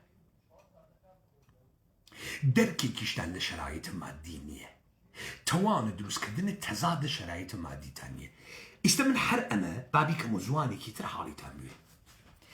بزانن إمر مقولي الجن تكبياغا دو موجود منهز جن چيه؟ جن كارخاني كاملة جن كارخاني كاملة جن خوا طبيعة وادروسي كردگه ك بدني كي بيداغا أم بدنه يك كارخاني كاملة يعني شي يعني بياغ لم دنيا حجقو يقنية فقد يكشتي وابي تو يكي وابي تو وسا بيتاندن يورانيوم بياغي نزيك للجنيك ويتو تو يكدا يورانيوم أبيتيتو استيتر قشتي جنة جن درون خويا انرجيك اوي قراءة وسي منال دروس اكا داني انسان لنا ووجود يا دروس اكا لبدني تيريتي دري ابزار ممكي هز شيري بي ادا درا عقلي هز ام منالة تيليتو ام منالة قولاكا يعني او جنة بمحز اويك بياجي نزيكي بو قش عندي و اتواني لو ببعد منالك اخوي قولاكا ولي ام بياجا هر خوي وقلبوني وسبرمكي وتعوبو حج نخشي كي تريني تعوبا برابي قاري تو جامع وسجن اوي تو بيجي كوملقا وسجن بو خاطري وي تيبقى المنزولة من شيا بامسالي با قشت ايوه شواني ازانن بدليل كردبون شوانيش نزانن حيوانات اناسن من اي ناسن قلت ايوه شي ناسن حتما تو وقت اجي من راني ميقلم هس يعني شي راني كمس يعني شي يعني تو سطسر دو سطسر ميت هس يا بزنت هس اوكي اما اكسري نيرة يا ميس أما أكسري ميس يعني أجر تو صد سري بوي نودو بنج سري ميس بنج سري دو سري نيرة خو أجر تو راني كدبوي أم راني تو صد سروي أم صد سنة قشتي ميوي چه اتفاقي كوي هيج تو تيجو ميكاني من بوزي أوزي وناكو بوشير نادن قوان برياق كاكا ديتو مشكلة هز أمي نيري كي جركا آوسيكا بزيتا أولا فربوي دو من شير بيتا قواني تو شيركا بشيكي بدزي بيكيت الدو ماسو بيك زيني وبيوي جامعة أما سجامعة كارناكا برهم ناهيني سروة توليد ناكا خدمات توليد ناكا أما جامعة بريتيا لأفراد مختلف أما الريه وسرانمي چي جركا بزوينة ريكي جركا بدالي بيقشينيتو أوكي بابين لناو الطبيعة لناو الطبيعة تؤويني قال لي كلوي سياقة بعد ددانا كل نير والا اقرا بقيشي مينن كليان مينن دكل والا اقرا ام دكلا مين كان ويسياقن حيش دخلت هناكن ام دكلا لبر اوي بزانن بهيسترين بقوترين نير كامسة اكون الرمبازي وسرقوشان نيري قشتي انا بزيني نيري كقشتيان أبزيني حمو قشتي مين كان إنرجيكا كأوسكا لبيتان نجي أجر نيري شكست بخوا مصلنا ناو الشيرة كانا كتولي دروس كرقا ددانا مينيشي واوا دسو تولي هزليان أجر نيري بيت أميكا تولي هز بدوريني الدرشي تولكاني شي أكوجي ميكان حيجنا هيجن سلن خوي قراء خاطناوي رحمة أم معدانة خو تايستا متوجبون أوكي بحث قرأك من بحث أم حيزانة بكم بناوي بيشمرقوم حيز بحيزانة أمانة إجن إما برياد دنو كنتي أو منزولي أنا وسا نيري كأم جامعة أوسكا زاو زيبكا أمانة أم جامعة بمعنى أوسوغا بدس دولة إيران شي زاو زيكرغا قحبي فعال مدني جندي هالبركاكا إترجي أمانة أميانا هاوردغا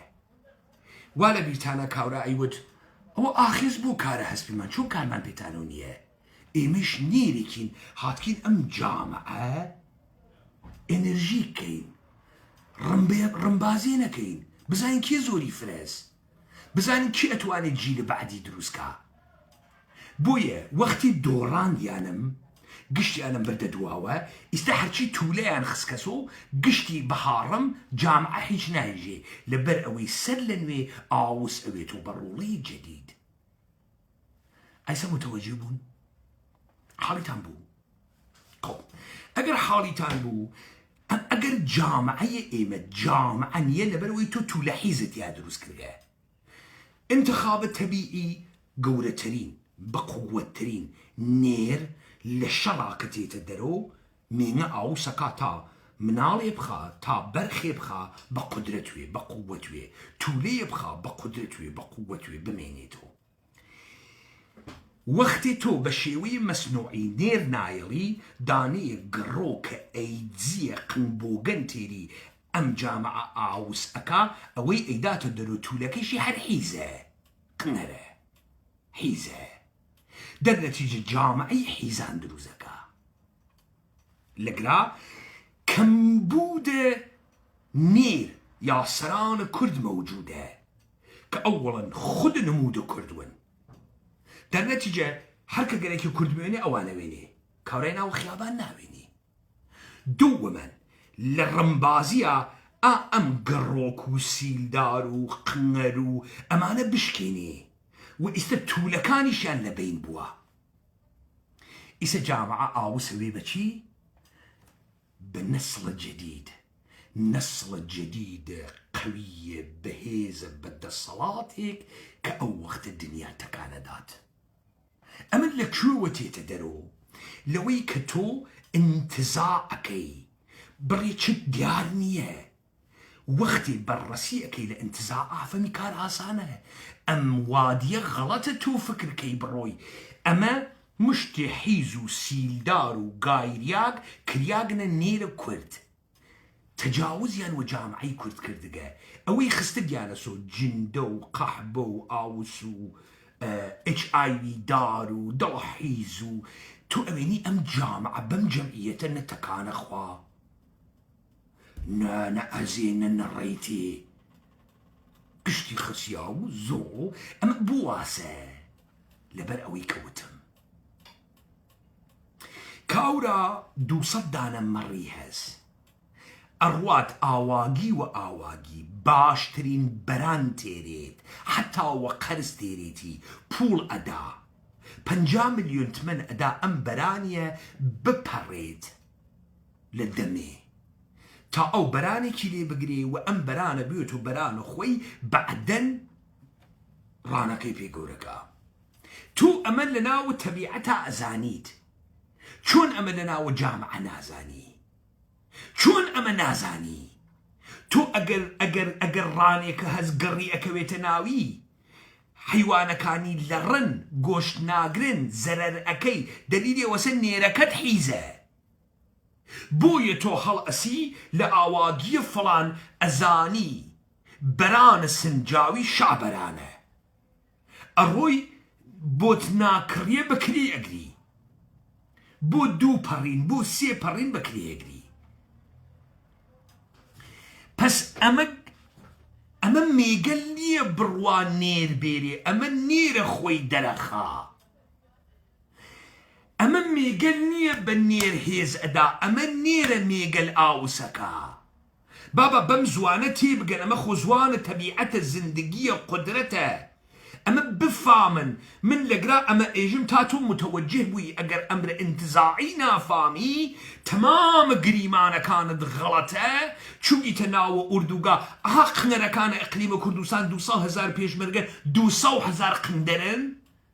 خاندان بارزاني حيزة خاندان بار طالباني حيزة قايريا الدنيان أما مشكلة أصلحة نية مشكلة جمعيتيش نية كاكيم الدنيا شارمان ناكات أجر أو روداوة كمان وتبروده بس تو حيش وقت بعنوانه صاحي ورانك نير حيزي قنايا اللي جوت بيه لقل رانا كتا أروي باشتري نير تيري ولي چون نقرأ أم رانا صاحي ويهز أزاني برواتشي بيريت واني تو أمناو بني دولت بويا دولت نخبة دروزكا سياسة مدار دروزكا بويا دولت روشن فكر دروزكا إليت دروزكا پارس سرفكا تا كومالي نير در دروسكا كلتور فرهنگ آوسبون بار وربون هرچيشته ممكن بكالشتك بناي جامعي ناواتون جامعة كارية وسه زاوزي بكات توليدكا شير بدا خدمات بدا بيتو بركت با پشم با خوري بدا هرچيشته بدا تاقلا متوجه بوين لقلا جامعي كرديك موجود نبو كمبودشي حبون السران بون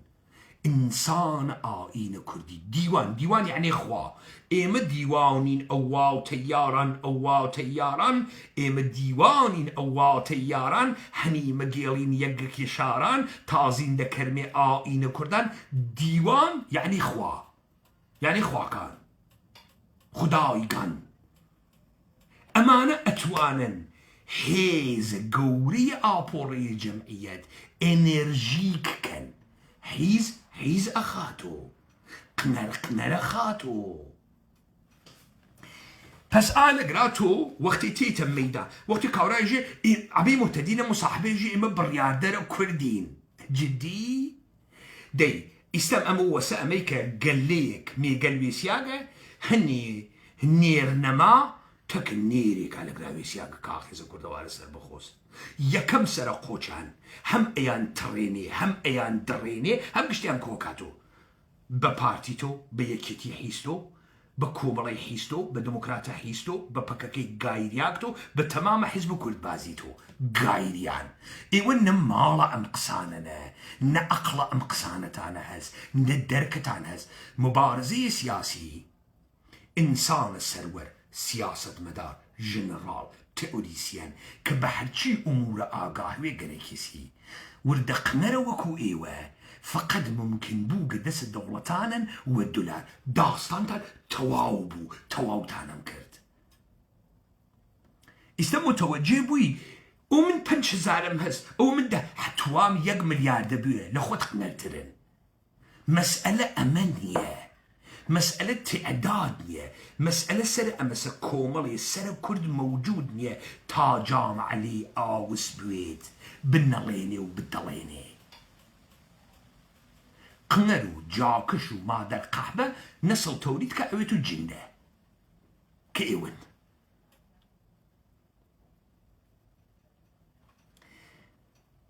متوجه بوين امیدوارم متوجه بوين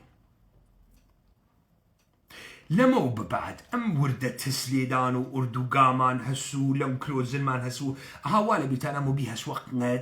بيكنا وخوات مارا ام قصانا نيي دروس بو قصكت دروسه بابا ايوه ما اصلا ايوه ذات انساني تانية ايوه ما ايوه دقيقا رق وانا بزو مانا وكرو امانه اغا تو كلمة خيت سر قلابي خيت ناوى آويك آبوري ماسيتي دمي بيو أدا دمي هلا دري لبروي كرم بخوا بالسيسي وبرچاويانو دم كاورا هلا دري هلا يكيشن دي سانو كلمة قاكات سري فري أدا دي سانو يكي كي تدمي دي أدا دليلي چيه لبروي حيوان آقاهينية حيوان حافظينية حيوان معدي كأسوتي أروا كرم بخوا بابا ايوه جامعة وابيك ردقا خويريا كانت دورو بريش تانا الواسة روجي الددع فكان وقت نيانو هم أرونا كان وقت نيانو أما ديارتو نا أقلا هز نا كرامته هز نا آقاهيت هز نا حافظت هز توتو أو النمونة كتانو عبي مهتدي شو ما بقو ما تشكار بكوني واتا إيران بما نمي روخة ديخو من نشانم دا چون الروخي كنتو حل ما عيبتنا وكومونيزم لخود بني كنا او ماركس بدبخته او سايان ود كنشك وسبرت كش كسي وسلي وتي ابري نار حد مون اجي خيريهات دعواتان انسان متفكر قوليش وكو مارس حد شل من يخوي بيا حسبي بابا تو قرار نبو بشي نو الدرك خود له يعني بي جملات كابيتال بيجي تايم هاي باسوادي احمق تو قرار لما يا بقري مبارزه بيبكي يا بقري او صوتي اما سرمایه داري تو استب وظيفه وز سرمایه داري بخي كل بابا وظيفه اما دجمن بخي او هات دجمني بيناسك تو ازاني دجمن كيس عمل بيناسم كدي او دجمنن ايوه مشتي سيسي ابو قلقنيقو دخزارو سيلوينو ثابت مكري وكي أهم لجمعية نود مليون إيران ناترسم حساويش نبو مجاهدين خلقكم نبو فلان كسكم نبو فلان فعال حيزكم أمانا نوع عدد أزانم نحساو بو صندوق الرأيكم من أزانم خريكم شيكم أردوغاي تو تعلم كرزلو مش تجدو حيز ودورتو نقدرة ننير ونتوازن الشيويني نإيجاد مزاحمة أكا نحر بركاكال النوروستان أها سوار تك تان بوين سوار خوتان بروجكان دولة إيران تان جنجيان آزادي تان حرقويك تان خوار جامعة من دروسيكم من دنگر ساي كردم من جهان كردم من خود كرد منم خلق بمنو خوي قياسكا كرده بمنو وندر قوبان بيها سوى قنتا دم قوبان بيش كسيتو أنا بكاتبي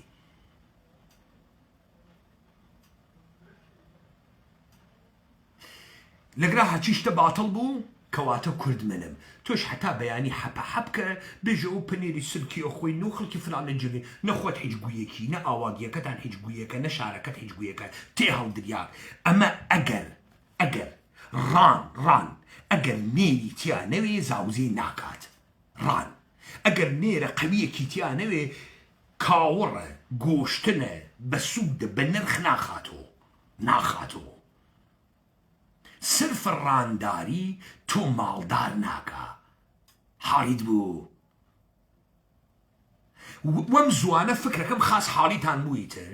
لە مەبانیە جامە بڕاستی و باسێکی قۆڵ و لێ تێناگەین و سادەی کەرەوە بوومان حەیوان مەقولەی پیچیدە سادە ناوێت من کارە خۆمم کرد تا تۆ حاڵی بووی تۆ ئەم گوشی مۆبایلە ئەگریتە دەسەوە هەر نازانی تەراشە چییە نێرەکەن وەلی ئەیگریتە دەسەوە نایژی تەراشەم سادە بکر و با من بتوانم تەراشە دروستکەم ئەم حەوزێشە ئیشێ بزانی پیای خۆی گەرەکە تو نیتە حەدیا گەرەکیشتە حاڵیت بوێ قنەوەگان نەچێ ئیشێ دانیشی زەحمەت کێشی فێر بووی یەک یارە ئاخیزە کوردەوارە سەربەخۆ ئەم گشتە بەچکە حیزە و توولەکان واخستگنیان و پاکیەکاتەوە یارانە ئاخیزە کوردەوارە سەربەخۆ چەکیدەیە کورد هیچ تەمامیەتە کورد ئێوەن گشت کەسێکیشمان پێ ئەخرێت هەرچی کاریشاتوانین بیکەین چون ئێمە تەوانە دەرکمان هەست تەوانە خوێندنەوەمان هەست گراند ئستراتژیمان هەست و هەر ئێمە سەرەکەوین ئاو دەرسیشە لە مارکسدان پێتان بڕۆن هەرچی کۆنە حیزە کۆمۆنیستە بیگرن وە گیانتان سەریان تەکە قنیانە قەمچانەکە ئەوەی کە من پێتانە بود لێ حاصڵ ناکەن ئەها من لەوێ دەسم پێکردگەیاندمە کوێ کاورای کەرە حیز پەرچەمێکی داس و چەکوشی دانیاگە لە خۆی قنەرتر هەر خۆیەسی بڕاستی تەبەقەی کرێکار و کرێکاران و زەحمت کێشان و کرێکاران کاورای حیز کورم مارکسیزم و دەسە هەر کەسێ وایە دنیای پێ ئەدڕی هەر ئیدەیەک هەر تۆ بێژە بوودا هەر ئیدێ و دەسە ڕۆڵەی خۆی وێ ئەسڵحەی لێ دروستەکە دنیای پێ ئەدڕێت هەر ئیدێ بڕاستی کۆمونیزم کاری نەکرد گۆی سڕۆی بۆ جێگەکردن کاری نەکرد خوێڕی چۆن کاری نەکرد تو جامعەت گشتی ئەیدزی کردگە وەکو خۆت گشتی جامعەت ئەیدزی کرد ئەوە ئێمە خەریکین حەیانەکەینەوە لایەوە خۆش